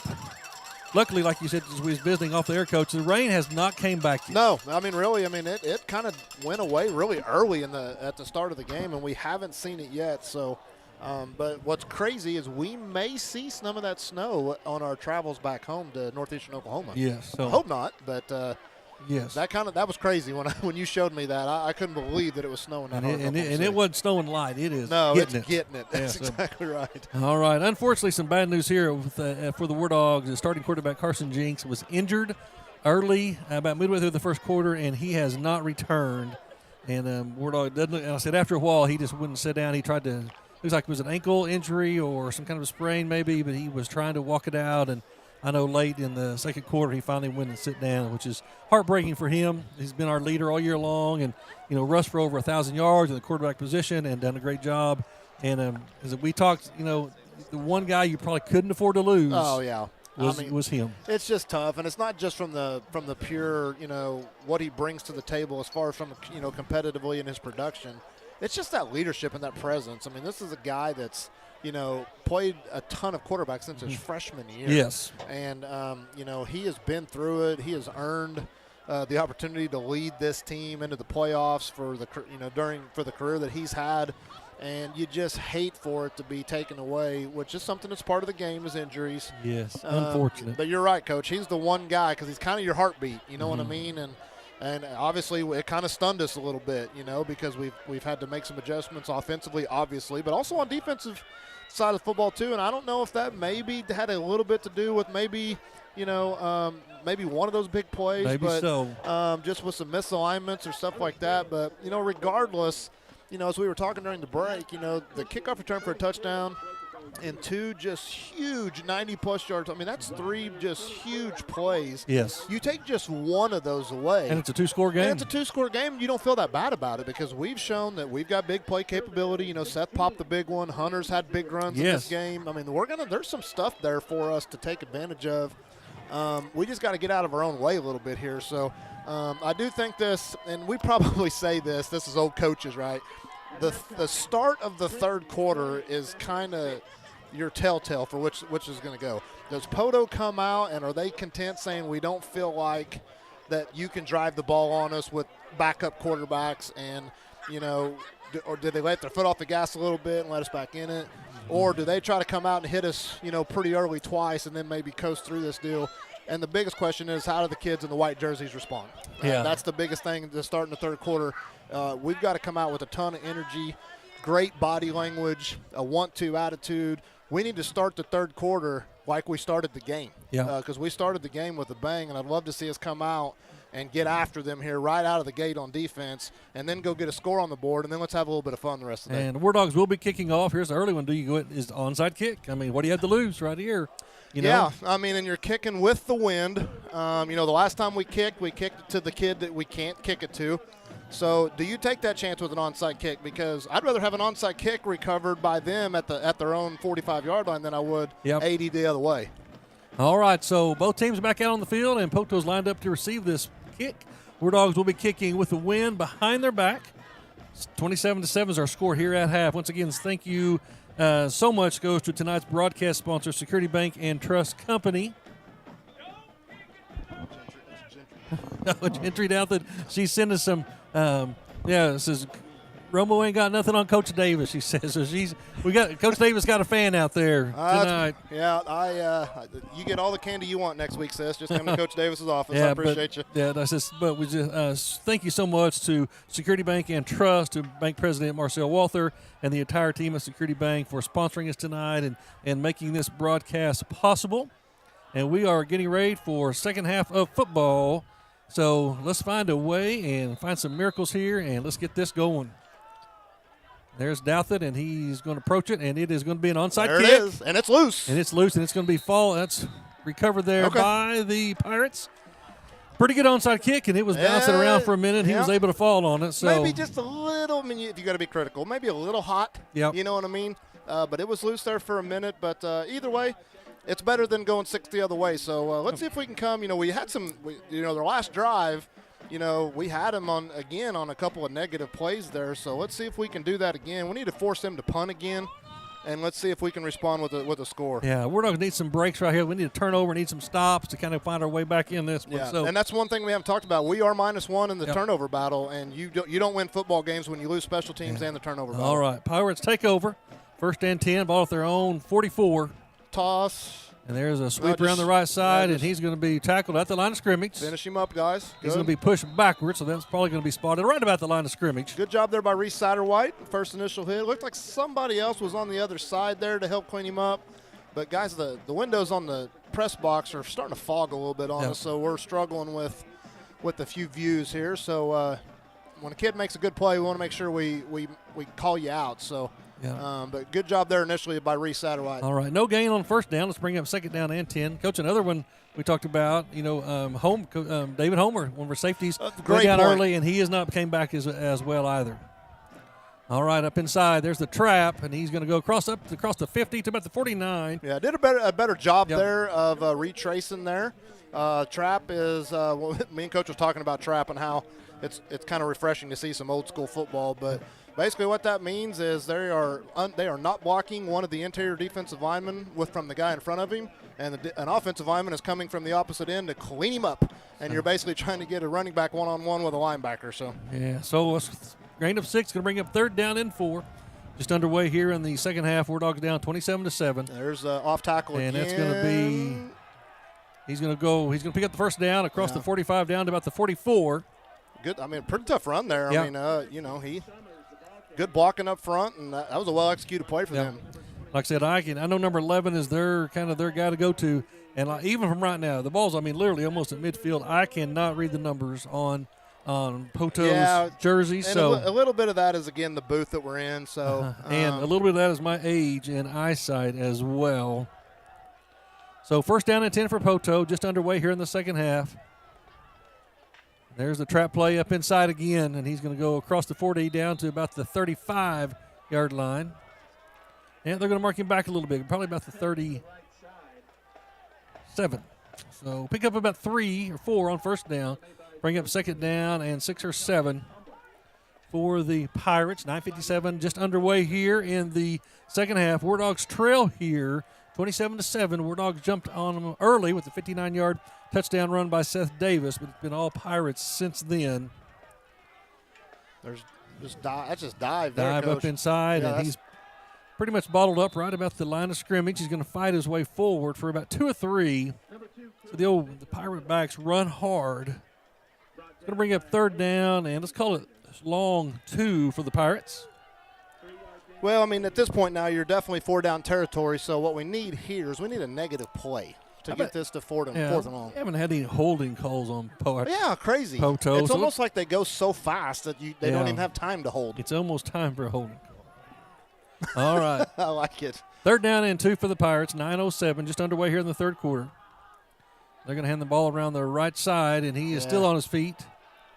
Down inside the 30, down to about the 28. Picks up first down on the play. Pirates keep the drive alive. Takes the ball to the 29-yard line. That's good for another Poteau Pirate. Yeah, I mean, here's the thing about the Poteau Pirates. It's nothing fancy. Nope. It's not exotic. This is what we do. I mean, they have not done anything tonight that they have not already showed on film. I mean, it's trap, it's power, it's sweep, it's jet, it's toss. Pretty good job there by Julio. Just athletic as heck as Levin was able to bounce that outside. But good job rallying to the ball right there by Miami. First and 10 right there. No gain on the play. Going to bring up second down and 10. Pirates put together kind of a slow, methodical drive. 4 yards, 5 yards, 4 yards. Marching slowly down the field. Yeah, that was a good start to this series, though. Yep. I mean, I say series because they reset, or this set of downs, I should say. Basically a small loss there. Need another one of those plays to get them to third and fourth and long here. Poteau has not attempted a pass yet tonight. Not tonight, and they probably won't. I think won't. with a 27-7 lead. All right, second down and 10. There's a little trap back up inside. Yep, backside Hunter, good job. Good job, and he's going to be held up, and he's going to be brought down, and we're going to have personal foul. I don't like that. I mean, if that kid's going to run that hard and continue to move his feet, I mean, we've got to be able to play defense to that same whistle. I don't like this call at all. Yeah, so he didn't take him and sling him or try to do anything blatant. I hate this call. I'd love for him to pick this flag up, and he's not going to. All right, so Wardog come up with a big play on second down, but we're going to have a personal foul. That's going to erase the great defensive play right there by Hunter Nichols and a gang of Wardogs. I'll say it again. I can't dislike that call anymore. Yeah. Again, if the offensive guys, and they've proven that they have ran through our tackles tonight, and for us to finish a tackle with aggression, I mean, we're doing that so they don't break the tackle, and then we kind of get punished for it. I don't like the call at all. All right, it's going to bring up first down and 10 for the Pirates. Ball inside the 20. They're going to pitch around the left side, and he's going to fight forward inside the 10. I mean, we got to let him go now, right? I mean, I mean, that's what I'm going to look for the rest of the day. I mean, so it's just that call better be consistent now. When we flip to the other side and we get an opportunity, I mean, I don't know. They're going to pick up about 5 on first down. Going to bring up second down and 5. Looks like that Poteau can pick up a first down just inside the 2 or 3 yard line. Kind of at a poor angle right here, and the score clock is off. Yep. Scoreboard is off, so we're kind of having to estimate down and distance here for you. Second down for the Pirates. And the ball up inside, and we're going to have a stoppage of play. Quick whistle here. I think that's maybe on us. I think we're offsides.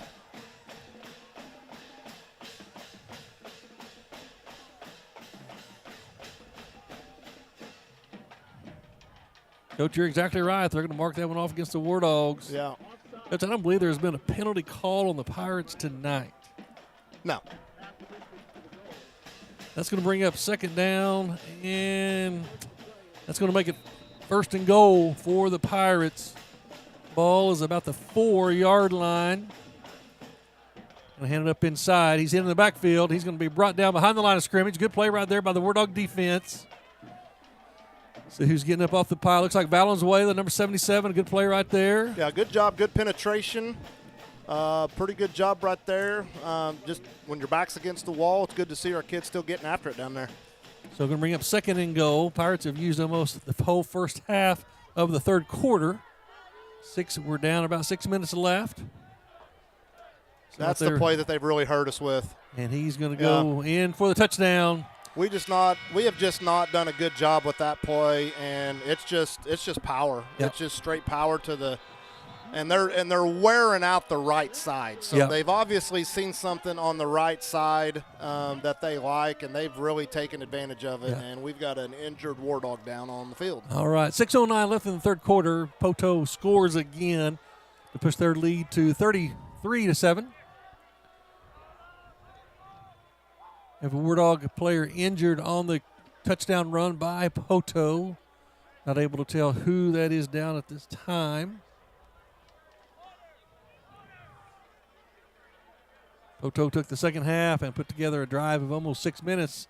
And the thing is, the Wardogs, it did the onside kick to start the second half, so it was a drive only about 55 yards. I mean, we limited no big plays. And just the one that really killed us right there was a good play on second down and long, and we have a kind of a questionable personal foul. As we hit him in the backfield, and he's trying to break 3, and we go ahead and finish the tackle, and they said it was a late hit. So a little bit of questionable right there, and that definitely gave them new wind on that drive. That was 85 Reese Satterwhite shaken up, but he was able to jog off on his own power. So not sure what that was there, but good to see Reese be able to come off, without anything that looks like major injury. All right, so Poteau won for the extra attempt. They extend their lead to 33-7 over the Wardogs. And honestly, Coach, that drive right there is – That's what we needed all night long. I was gonna say you live with it. It's not, you don't accept it because you don't want to get scored on. But that is, that's a really good football team. It's number 5 team in the state for a reason. You want them to earn it just like that. Yep. Obviously, we talked about the 2 penalties against us. That was 20 yards of on that drive that we gave them. So, but we're making them earn that a little bit. And again, that was the recipe from the start. Unfortunately, they've hit us with 3 big plays early. And now this lead stretched out to the point where it's almost unreachable for us. Yep, unfortunately. I mean, we just call like we see it here. Yep. I mean, we're not trying to dash hopes, and we definitely don't want you to turn off. Keep supporting the kids. You turn something off, it's when you're going to miss something. But and on that, I got a few more people here that's need to shout out to. Coach Eric Iverson, appreciate you, Ivy, back home. He's a little bit underneath the weather. I know Miss Kenny Iverson, our assistant superintendent, his wife is here and in person, but Coach Ivy is snuggled up in a blanket with the dog, watching Wardog TV. Appreciate your support, Coach. Coach David Gilstrap, head boys and girls wrestling coach, and his wife Jordan, and dog Harry. Great picture of the Gilstrap family there, watching Wardog TV in the background. Appreciate your support, Coach Gilstrap. Coach Gilstrap, wrestling season opens up for his junior high kids on Saturday. He and Coach Byrne. And they'll be at Columbus for the junior high tournament. Absolutely. Wrestling starts at 9 o'clock in the morning. Got them a brand new mat spotlight, brand new mat light hung up in the MAC. We're excited to open up our wrestling season with Coach Gilstrap and his staff and his wrestlers. There's the kick, and it's a high onside, and we're going to fair catch that. That is Walls over there, I believe. And he's going to take it in about the 33-yard line, so Wardog will take over. Unfortunately, quarterback Jinx was hurt early in the game, and he has not returned. And the Wardog offense has really just not been the same since that point. Wardogs trail here midway through the third quarter, 34-7. Wardogs' first playoff appearance since 2008, first winning season since 2008. So this has been a great season for Coach Gardner and his Wardogs. And right now it looks a little bleak for us on this one.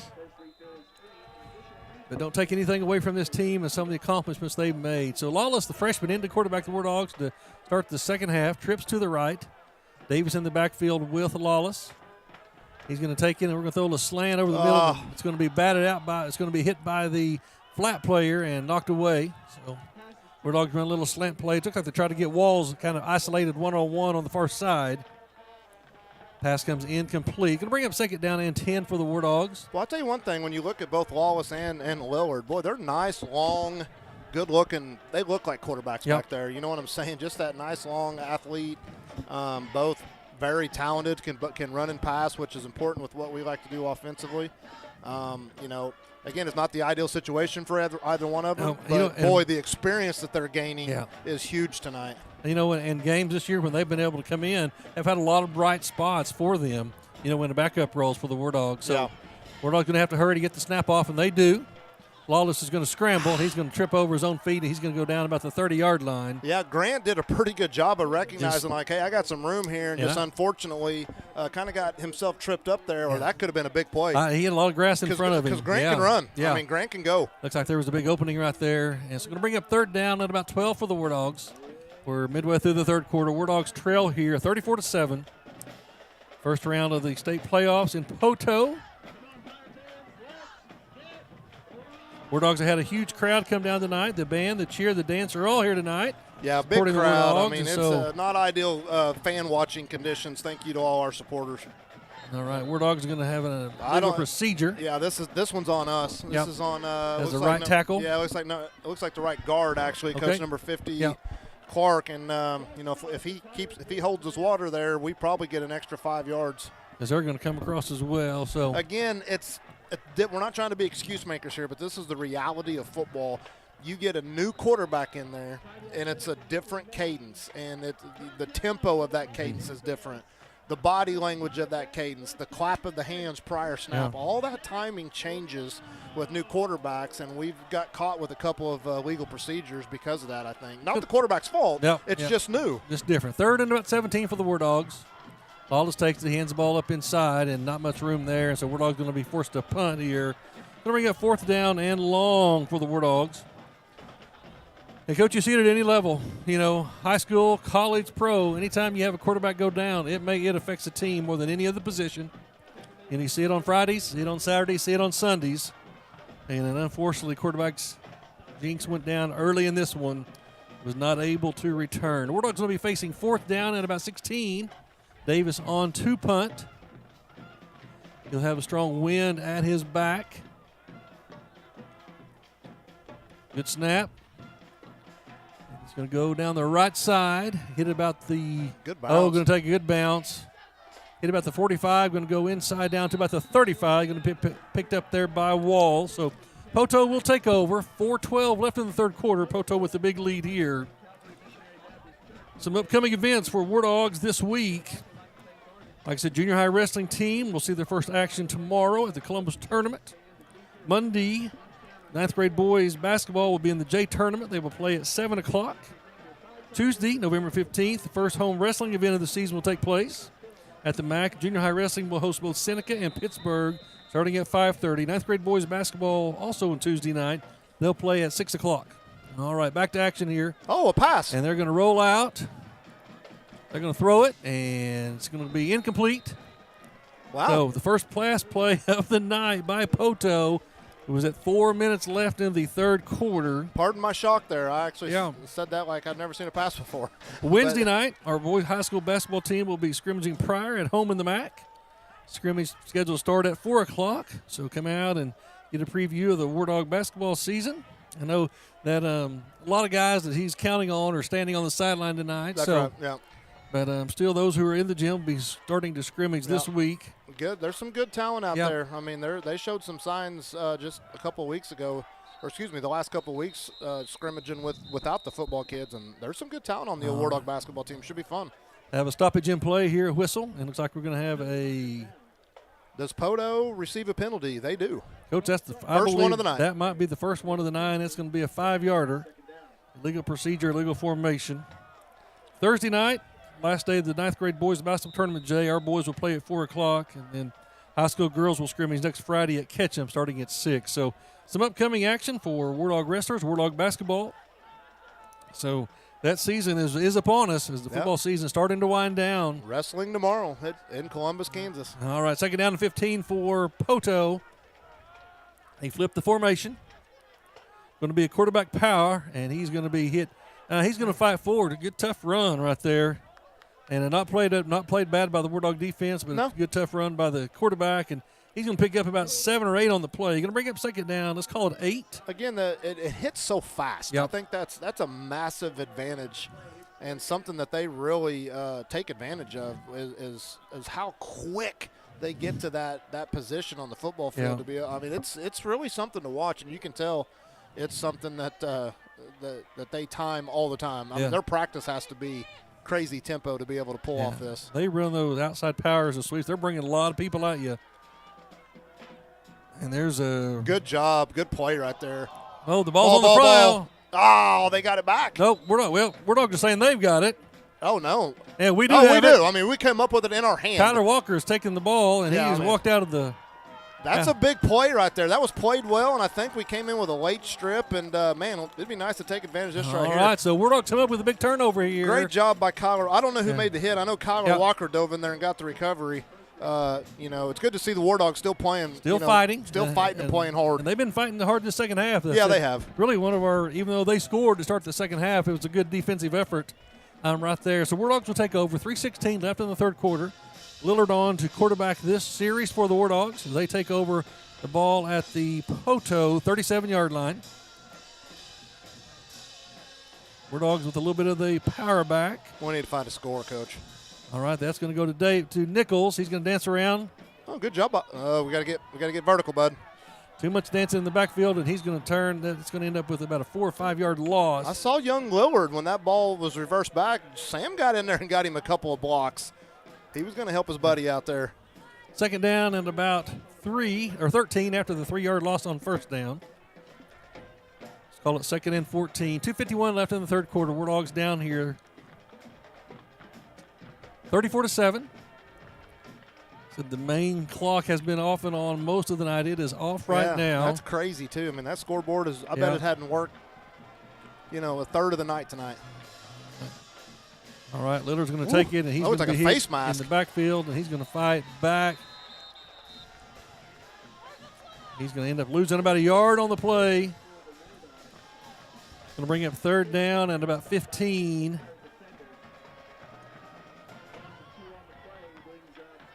I think our student production team, Kiara and Ava, tonight. I know a couple of our regulars are a little under the weather tonight. They were not able to be with us here tonight. Also, once again, thank you to Security Bank and Trust for sponsorship of tonight's game, making this broadcast possible.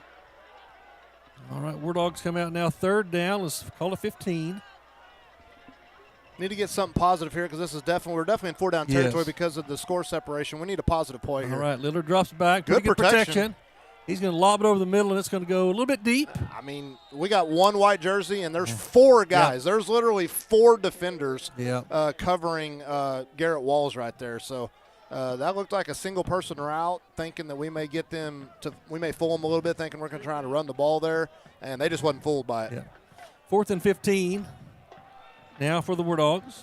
Wardogs will keep their offense on the field. Poteau does not have a kick returner back.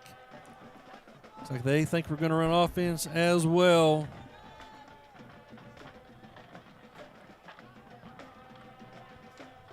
Yeah, I just can't help to think that, the young quarterbacks are doing everything they can, but it's just different. If you've got was that a fumble or was that a forward pass? I think he fumbled that. Either way, it's going to be Poteau ball. Correct. Fourth down. Yeah. Looks like he started to throw it and then tried to stop his arm and was not able to do it. Yeah, but how much different would it be with 7 out there? Yeah. Just being able to operate the offense. And, again, we have a bright future with our 2 young quarterbacks. Yes. And they have been put in a very difficult position because everybody knew we were riding with 7 tonight. I mean, he was going to have to be our guy both with his legs and with his arm and also on defense. And, man, that is a massive piece of what we do on and off the field. And we're always going to wonder if it would have made a difference. Yeah, if it would have made a difference. But the reality is this is where we're at right now, and I'd love to see our kids continue to fight here and make them earn everything. Go find another turnover. Yeah, 1:31 left in the third quarter. And the ball up the middle. That's going to be about a 5-yard gain for Poteau. They're going to take it up to about the 50-yard line. In a rapidly moving third quarter, here's a few more scores from Class 4A. Wagner extended their lead over Ada, 31-0. Cushing 41-0 over Broken Bow. Goodness. Hilldale has extended their lead over our other class, or over our district partner, McLean. They lead McLean 25-0. All right, second down and 4 for the Pirates. There's the Jet, and this is their best kid. Got to finish. Pretty good tackle there. And he's going to go out of bounds, just short of the first down, I believe. Going to bring up third down and about 1 for the Pirates. Clock continuing to run under 50 seconds in the third quarter. Quick shout out to the Langley family who is watching us on Wardog TV, and a nice message says, "You guys rock." Yeah, So we appreciate those kind words. we do. Appreciate you, Langleys. All right, third down and about a yard for the Pirates. You like trap here, off tackle? It's just dive. Yeah, just a dive, and he's going to get a first down. He's going to go across the 45 down to about the 40-yard line. It'll be interesting to see if Poteau just doesn't take this to the quarter. You know, they're going against the wind here. You would think that they would be in. I'm going to go ahead and say survival mode. You know, they're not stupid. They've done their scouting report. They know that we're playing with backup quarterbacks. And they probably don't feel like that we're going to threaten much offensively. So I think at this point you're probably going to see Poteau just run their stuff, try to really get through this fourth quarter in a hurry and try to minimize the damage. But, boy, I tell you what, I look up and, 34 unanswered. Yeah. I mean, it's 34 unanswered. I mean, we popped the big one right out the gate to go up 7-0 and say, look, we're here. We came to play. And then really ever since then, we've had maybe 2 good drives that we've got inside their territory, and unfortunately wasn't able to get anything out of it. And just the big plays, just 3 big plays have been killer for us. And then obviously, the big one is losing Carson tonight. Yeah. So we go to the fourth quarter. Wardogs down 34-7. Coach, I'm going to tell you, if I'm on that sideline, you're going to see a lot of reserves. Oh, and, with that, yeah. Because this game, they've got this game unfortunately in hand. Yeah. And this is playoff time. You got to look forward. Got to be healthy. You don't want to lose a quarterback, a key back. Yeah. Late in the game when you're up 28 points. Right. If their quarterback, number 11 or number 6, gets an injury, they're a different football team. Yeah, just like us. And absolutely. And number 11 and number 6 are good players for them on defense as well. Yes. So I say they're probably. In all honesty, if I'm them, I'm Coach Warner over there, I need one more score. I want one more score, and then at that point, I'm going to be really, here comes another pass. They're dropping back, and they're going to throw it. And it is going to be a pass interference. That's going to be on Kyler Walker. And that definitely was an interference. Yeah. that was an easy call right there. And the reason why it's interference is because he never turned to find the ball. Yeah, didn't play the ball. It wasn't anything egregious or jerking of the jersey. He literally did make an attempt to play the ball, and that's the reason for the call. He's in great position, and Kyler right now is saying, he's like, "Bud, I didn't touch him." And you're right, Kyler. All you got to do, young fella, is flip that head around. Find the ball. And that's an incomplete pass. But you got to play the ball. You can't face guard. Kind of a little surprising call right there. Yeah, I mean, but you know what? They're making somebody for next week. Exactly right. That's where I was going. They're saying, hey, they we're can showing throw it the ball. on film. We're going to throw it vertical here.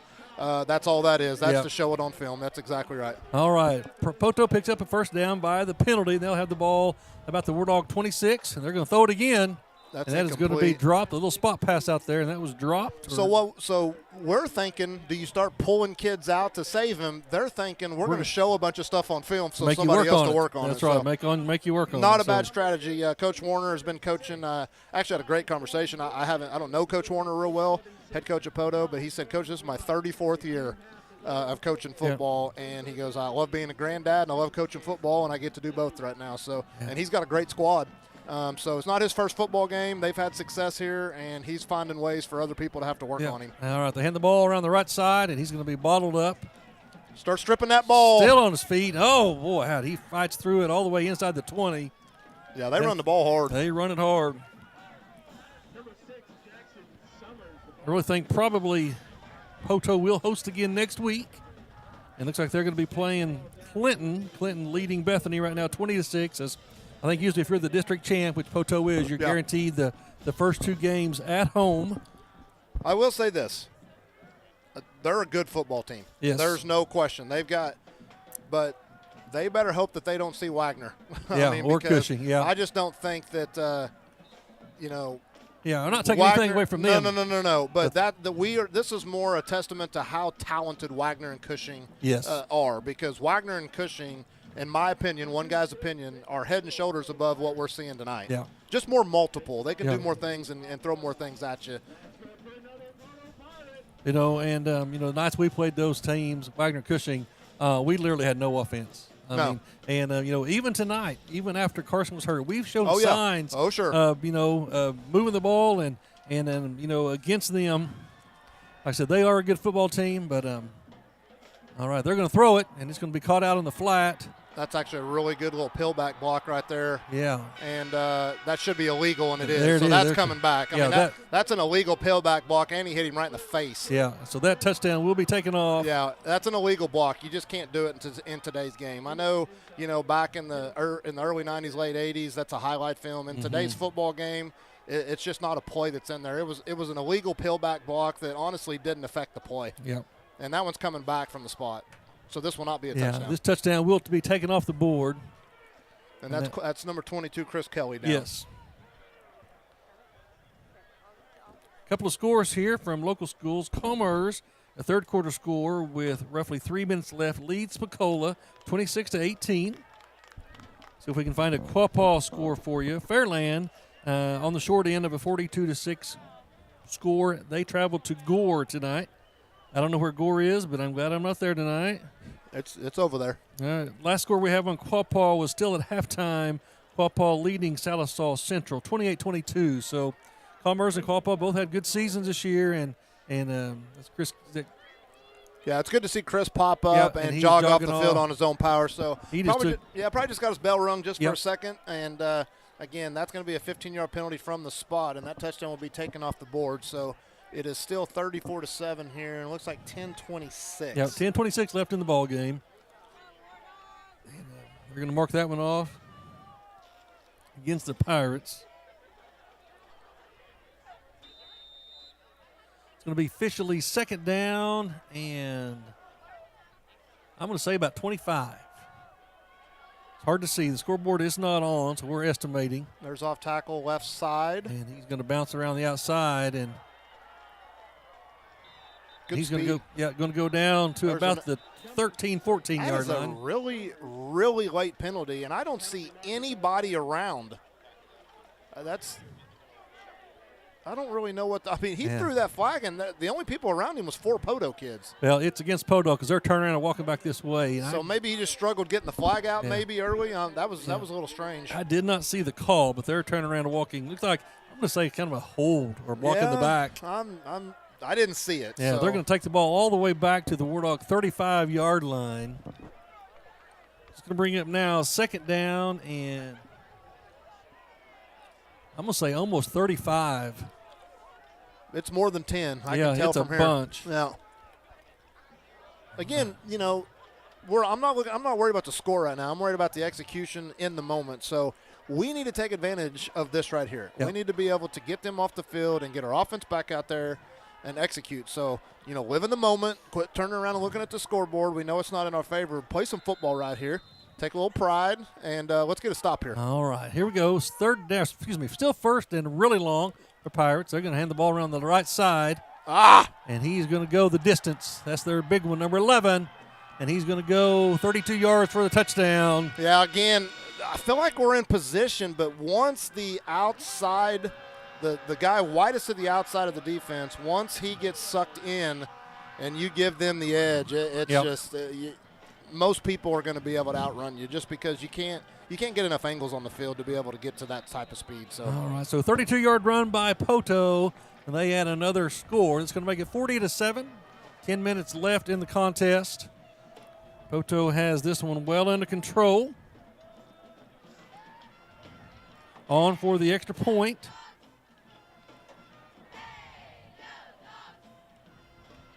There's the snap to hold the kick. Gets up, and it is good. And Poteau extends their lead to 41-7 over the Wardogs. 10 minutes left in the ball game here. Said Wardog quarterback Jinx was injured early first quarter and not able to return. Also, safety David Homer injured early, was not able to return. But either with no injury tonight, this would have been a tough one for the Wardogs. There's a reason Poteau was ranked number 5. yeah, they're just explosive. They're a good football team. Yeah, they've got 3 kids that, with the ball in their hands, can go the distance At any time. At any time, and they've proven that here. And it's not just on offense; they've shown it in the kick return game. Defensively, they'll give you some stuff. They do tackle well. Yes. And they have a defensive end and an interior defensive lineman that play hard and have really individually done some things to really stop us in in some offensive series. But this will be interesting. I don't think that this is a team, again, that is very, very talented, but there's not a whole lot of wrinkles in their arsenal, if that makes any sense. Yeah. So, offense, they're just kind of old-fashioned smash mouth. Here we come. Yeah, they beat you with their tempo. They try to get you out of position, at the pre-snap. They do a good job of moving explosive players in around so they can get them the ball in different situations. That kickoff does not go to the end zone. Good run. Hunter Nichols takes it, and he's keep fighting. He's going to go out across the 25, out to about the 26. I will say this. I've seen – and there's another penalty way after the play. I saw a couple of Miami Wardogs. This port number 88 for Poteau is not right. Nope. And I think he took a shot by Garrett Walls. Yeah, Garrett Walls had a great block on him, and there was I couldn't tell the other jersey. We had two great blocks that were physical. So we're still playing hard, but somebody needs to get 88 for Poteau off the field because that young man is not right. He's going to sit back down. Yeah, I mean, that's scary. I mean, when you get up and you start walking sideways, and that scares me a little bit. Yeah. We possibly got a head injury here. So, coaches, their coaches over here complaining as if it was just a physical block. I mean, I thought it was clean and in the field of play. I'm not sure what the gripe here is, but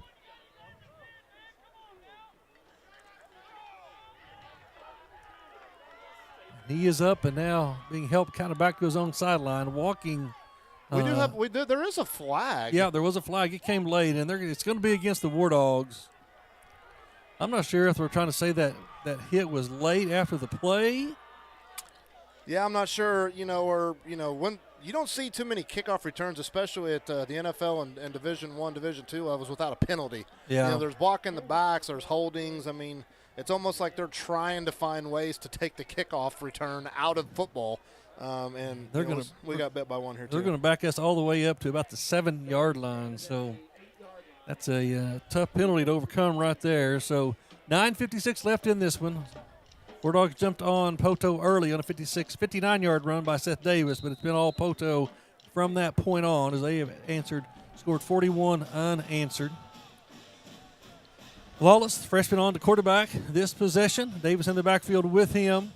Lawless is going to take it around the left side. He's going to fight forward across the 10 out to about the 11.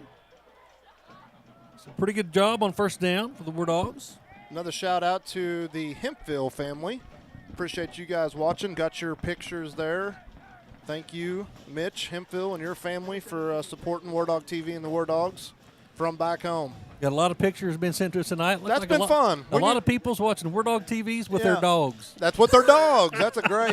We had a couple of cats. We're not biased on this.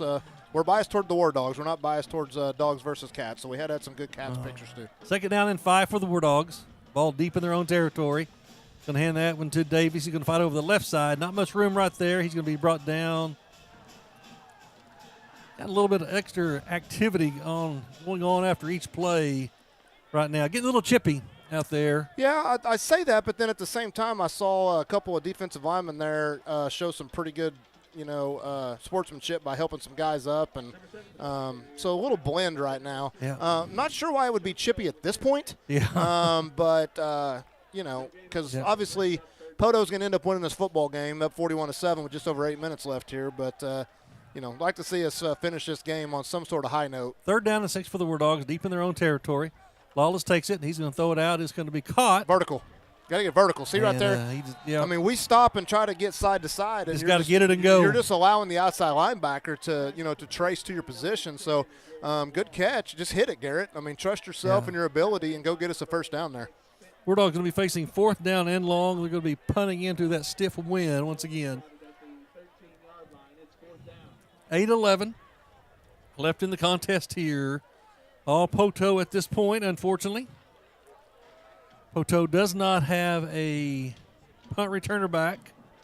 Yeah, and it looks like Sam Lillard back. That is Lillard back about the 2-yard line. I don't know if Seth got a little banged up or something, but this is not the normal punter here. There's the snap. Back to Lillard. He kicks it. Short punt. Out to about the 26, 27-yard line. So Poteau's going to take over with great field position. Coach, really kind of like to see us, kind of bow up right here and not give up any more. Well, and then this is the area here. If I'd be interested to see if Poteau comes back out, continues to stay with those starters, or if this is the time now where we start to see some backups. Because again, hopefully, teams that are continuing to play football next week don't get the bad break that we did. When that starting quarterback goes down, you better have somebody ready to go. And maybe Poteau has to it's probably a good idea for them to get some reps for some backups here. And it does look like they do have some backups in. 7.5 minutes left in the ball game. There's Poteau hands the ball up inside. It's a trap, and he's going to throw, and he's going to be brought let go down. Of him. Yeah, you got to let go of him.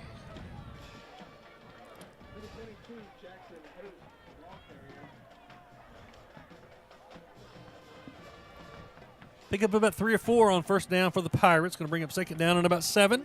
7-11 left in the contest. Well, this is one of them unfortunate times that we need to kind of do another shout out to our senior football players. We named you guys off several times last week, but obviously Carson Jinks, wish you could have been out here for 4 quarters. I know this is not what you envisioned when you were riding in the bus on the way down, but we'll definitely miss Carson next year. Several seniors out there that are good players for us: Alfred Bailey, Julio Valenzuela, Brian Cox are a few that come to mind. There's a ball. There's a fumble. Oh, I think they're going to end up getting on that, Coach. That ball went almost 15 yards forward. I bet it was fumbled 15 yards forward. Yeah. So, I'm watching my nephew, 36, Drake North, running the game, another senior. So, thank you, seniors. I know that it's been a grind for you guys during your high school career to get to where you're at tonight, which is playing in a playoff game that was earned.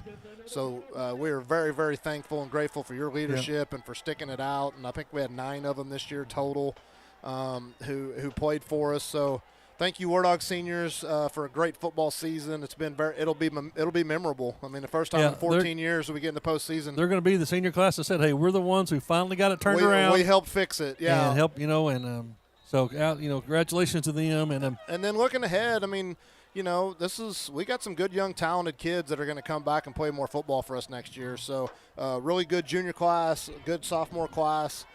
We have an 8th grade group this year that went undefeated that are going to be freshmen next year. And, if you're a young fella listening to this and you're an 8th grader and you're going to be a freshman, you need to tell yourself now, I'm going to work myself. I'm going to find a spot. I want to play as a freshman. Don't think that, I have to pay my dues. I mean, no.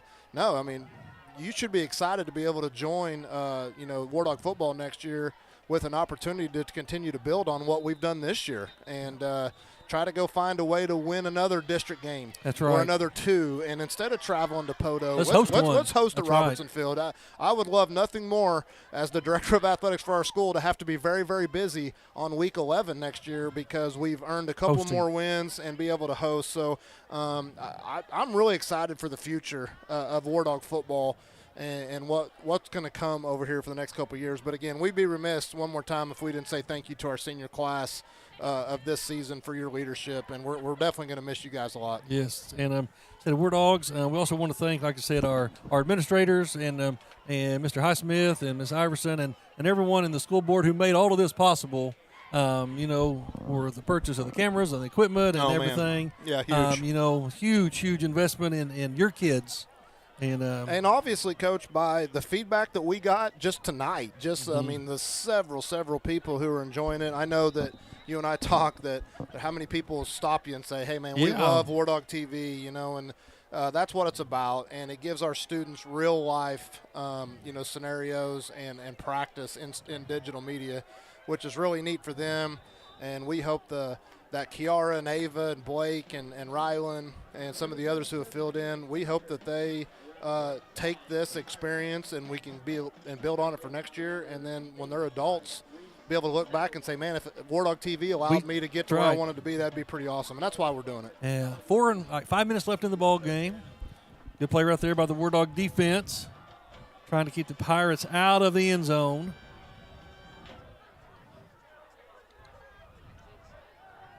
Good run for fall sports. Yes. Lady Wardog softball, obviously, semifinal team. And, again, they're kind of like this football team. They're going to lose some really good players for them, but at the same time, they're bringing back some really, really talented people. So Lady Wardog softball is in a position to make another run next year. And then, again, we just talked about Wardog football, how we got a good young nucleus and core of kids that have played a lot of good football for us this season that are going to come back next year. So, but unfortunately, you never want to see it come to the end.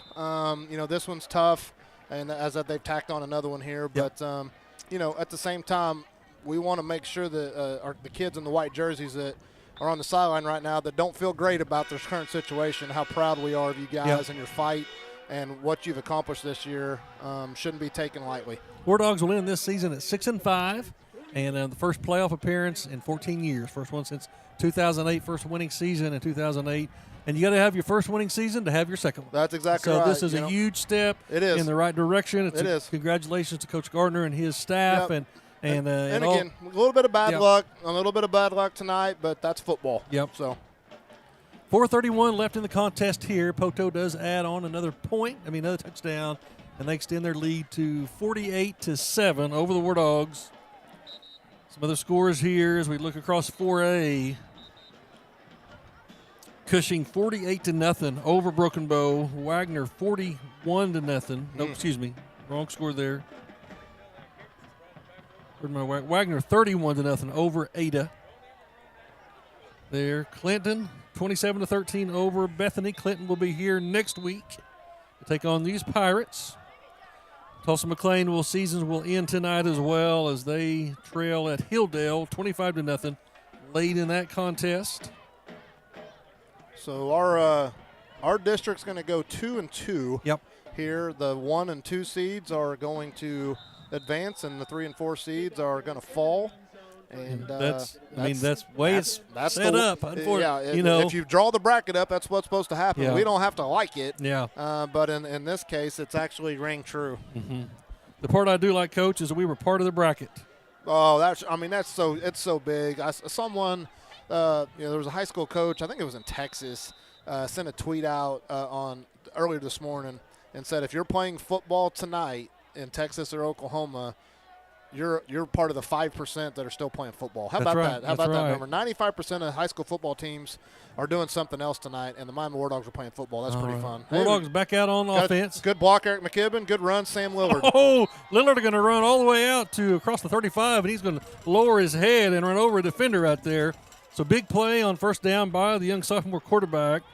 Coach Comers, this says third quarter score has extended over Pecola 32-18. Okay, good for them. Attaboy, Coach Collier. And we still says now saying a fourth quarter score, Quapaw still leading Sallisaw Central 28-22. That game being taken place at Quapaw. Yeah, I'm wondering what the weather back home's doing. So all right, Lillard back. He's going to throw it. He's got McKibben, and we're going to have a pass interference right there. Again, it's the exact same call that was against Kyler Walker. Yes. He's not doing anything really egregious to interfere with him. He's just not playing the ball. Yeah. It's a face guard, and they're going to call it every single time. Yeah. Some other local schools that advanced to the playoffs, but unfortunately their seasons will come to an end tonight. The Welch Wildcats had an outstanding season. Unfortunately, a little bit like us, in their last game of the regular season, two of their key players suffered serious injuries, and they knew going in tonight that they would not have those. So congratulations to Coach Gleaves and Coach Bryson on a great year. Fairland had a good year. Their season will come to an end tonight as well. But congratulations to the Owls as they advance to the playoffs. Stoppage of play here. Not sure why. It looks like, number one, it looks like the ball spotted differently from the chain. Yeah, that's what I was going to say. So the chain gang is wrong here. I don't know why it's 1st and 12. There we go. All right. 1st and 10 for the Wardogs. Ball in Pirate territory. Nichols hits the seam. He throws the 40, down to the 35, down to the 25. Still on his feet. Good ball switch there. And he will score. Touchdown, Wardogs. What Hunter did really nice there, did you see him switch the ball to his outside arm? That was big right there. All right. So, I mean, we know that the score's out of hand, and we got flags. Oh, I thought that was a flag. And it's leaves blowing everywhere. I thought we had 2 flags thrown. That's crazy. Yeah, I had scanned the field looking for a flag right there. But it goes to show me that our kids are still playing hard. And, again, it means something to be out there and wear the Wardog helmet. So, good effort there. Good to see Hunter go get him a touchdown. That was about a 46-yard run by Hunter Nichols as the Wardogs put few more points on the board. There's the extra point, the snap, the hold, and the kick, and Douthit puts it right through the middle and that's going to make it 48-14 with 3 minutes 24 seconds left in the contest. The Grove Ridge Runners have extended their lead big time over Sapulpa. They now lead 49-14. Got one other shout out, and I kind of saved it to the end here because it's Ava Huff's grandmother, Miss Sue Lynn Collins, supporting Wardog TV, and she's a little biased towards the graphic and scoreboard keeper, as she should be. Miss Ava Huff has done a great job for us all season long, so thank you, Miss Sue Lynn Collins, for your support and allowing your daughter to travel with us all over the great state of Oklahoma, because she's a good one, and we appreciate you putting her on loan to us for a little bit. Yeah, thanks to all the parents whose students have taken part in our production this year, and I'm allowing them to be a part of this. And like I said, they've traveled, 11 weeks out of the season, 6 of them on the road, and all over Oklahoma working and putting this staff together. So Wardogs do score on a big run. 3:24 left in the contest. Wardog season will come to an end here as Poteau leads this one 48-14. But it's been a great season for the Wardogs. Yeah, I feel for the seniors down there. It's just one of them. It's such a strange feeling. You know that it's coming at some point. Yeah, you know that you're not going to be able to play football forever. Yeah. And you can tell yourself that it may end this Friday, it may end next Friday, it may end. But when it happens,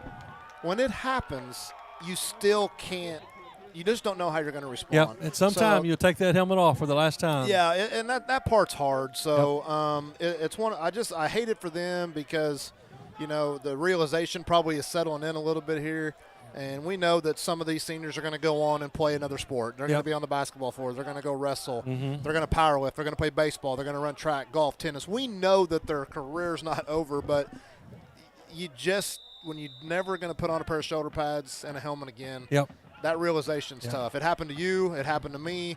And we've coached a lot of kids where that realization hits in. So, like to see us end off on a positive note here. Yeah, Wardogs do go onside kick, and I think Douthit actually fell on it himself. So outstanding execution on the Wardogs. All right, Lawless takes the ball around the left side. He's crossed the 40, still on his feet, down to about the 35. So Wardogs execute the onside kick and come up with it. And I know right now that Poteau probably does have a lot of reserves in, as the Wardogs that's okay. Have a few in as well. But again, still fighting, still competing. The only thing I can come up with positive on losing your senior captain quarterback is the experience that the other quarterbacks get. So we saw Sam Willard come in, nice tough runs. Now we see Lawless come in and do some nice things. So nice to see if we can get Grant to execute a nice drive here too. Again, just great experience for our young quarterbacks as we head into next season. All right, first and 10 for the Wardogs. Lawless takes it back. He's going to throw it. He's got McKibben, and McKibben's old, and he was not able to pull it in. Just a little underthrown. Yeah, Aaron McKibben, another one of those seniors. So done a great job for us. Yeah, really has made some big catches. I mean, and some tough catches. I know he caught a big one on the option pass, or the very first play of the game against Grove. That one sticks out. The one, and you know what? He's caught 2 of the speed option passes. Mm-hmm. The first one at Grove, the other one over at Uligaw, if you remember right. Mm-hmm. That was a big play. So Eric's been a really good player for us. I know Eric will move on, and he'll be he's our soccer goalie. So appreciate what you've done for us, Mr. McKibben. All right, second down and 10 for the Wardogs. Late in the game, Lawless drops back. He's under pressure. And he's going to throw that, trying to step a screen. Poteau would have read that one right from the onset. The one thing I can go ahead on a limb and say is we're not a very good screen team. I mean, I'm trying to think back this year on how many times we've ran screen and executed it. And it just we're just not very good at it. Yeah. I'm not sure what that is. I don't know if it's just. Well, one of the reasons we don't throw the ball. We don't throw enough, and that is a big part of it. But and here's what's crazy, Coach. When you go back and look at some of those on film, boy, it's close. Yeah. I mean, there is one guy, if we get in his way, or there's one guy that doesn't get to the quarterback as fast. I mean, there's some stuff there, but we're not a good screen team. All right, that's going to bring up third down and 10 for the Wardogs. Ball at the Poteau 36-yard line. Late in this contest, Poteau with a big lead. Going to hand the ball to Nichols around the right side, and he's going to pick up a first down, still on his feet. Oh, he fumbled. Oh, he puts it on the ground, and Poteau's going to come up with it. Wardogs are getting ready to go put another score on the board, but they're going to turn it over with 1:52 left. So that'll possibly bring the scoring to a close here.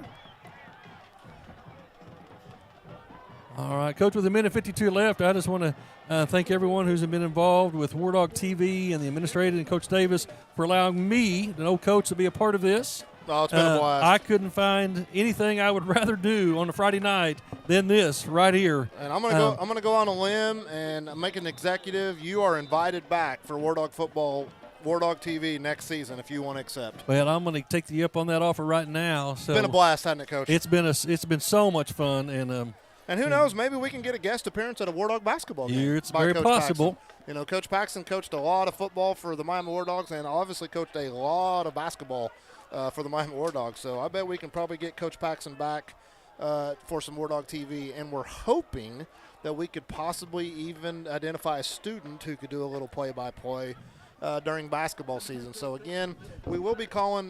We will be live streaming all home Miami varsity basketball games, girls and boys. There will be some on the road that we will do, and there will be some that we won't, depending on what the opponent's live stream offers. If they have a quality one, we'll just tie into that one and share that link with you. If they do not offer one, we'll make that trip and give you guys every opportunity to be able to watch our kids play. We may not do the play-by-play for all basketball games, so you literally may just be getting the live gym noise and crowd noise of the game. It just depends on our personnel. So it will be a different look for Wardog TV during basketball season, but I do know this. It's a great asset for our school district. Oh, definitely so. And it's great for our students. It's huge for our student athletes. I know it's been huge for several people at home tonight who care about this football program and our kids that were able to watch it, and we're just really excited to be a part of it. And I want to thank you, Coach Paxson, for your help this year in helping us bring in Wardog football live on Wardog TV. All right, and Poteau will take a knee, and that's going to bring this one to an end. So, unfortunately, this one did not end up the way we wanted, but it's not going to take anything away from this great season, from the seniors, from Coach Gardner and his staff, as they have definitely turned the corner with this Wardog football program, as they have made their first playoff appearance since 2008. The Wardogs will end up 6-5, first winning season since 2008 on a team that is a young core team. So for Coach Jim Paxson, for Coach Chad Davis, for all of us involved in Wardog TV, thank you so much. Thank you tonight to Security Bank and Trust for your sponsorship tonight. And I would just say look on social media, and Wardog basketball and other sports will be coming up, and we'll be trying to bring you as many games as we can. So we appreciate all of you being a part of us this year, for listening to us. Thank you for all the kind comments. I pray that your families will have a wonderful holidays, a blessed Thanksgiving, and a blessed Christmas. And may God keep you all safe and in his care. Coach, signing off. Wardog TV. Well, we'll see you the Tuesday after Thanksgiving for the first home Wardog basketball game right here on Wardog TV. All right. For Jim Paxton and Chad Davis, Wardog TV, we're signing off. Thank you so much for being a part.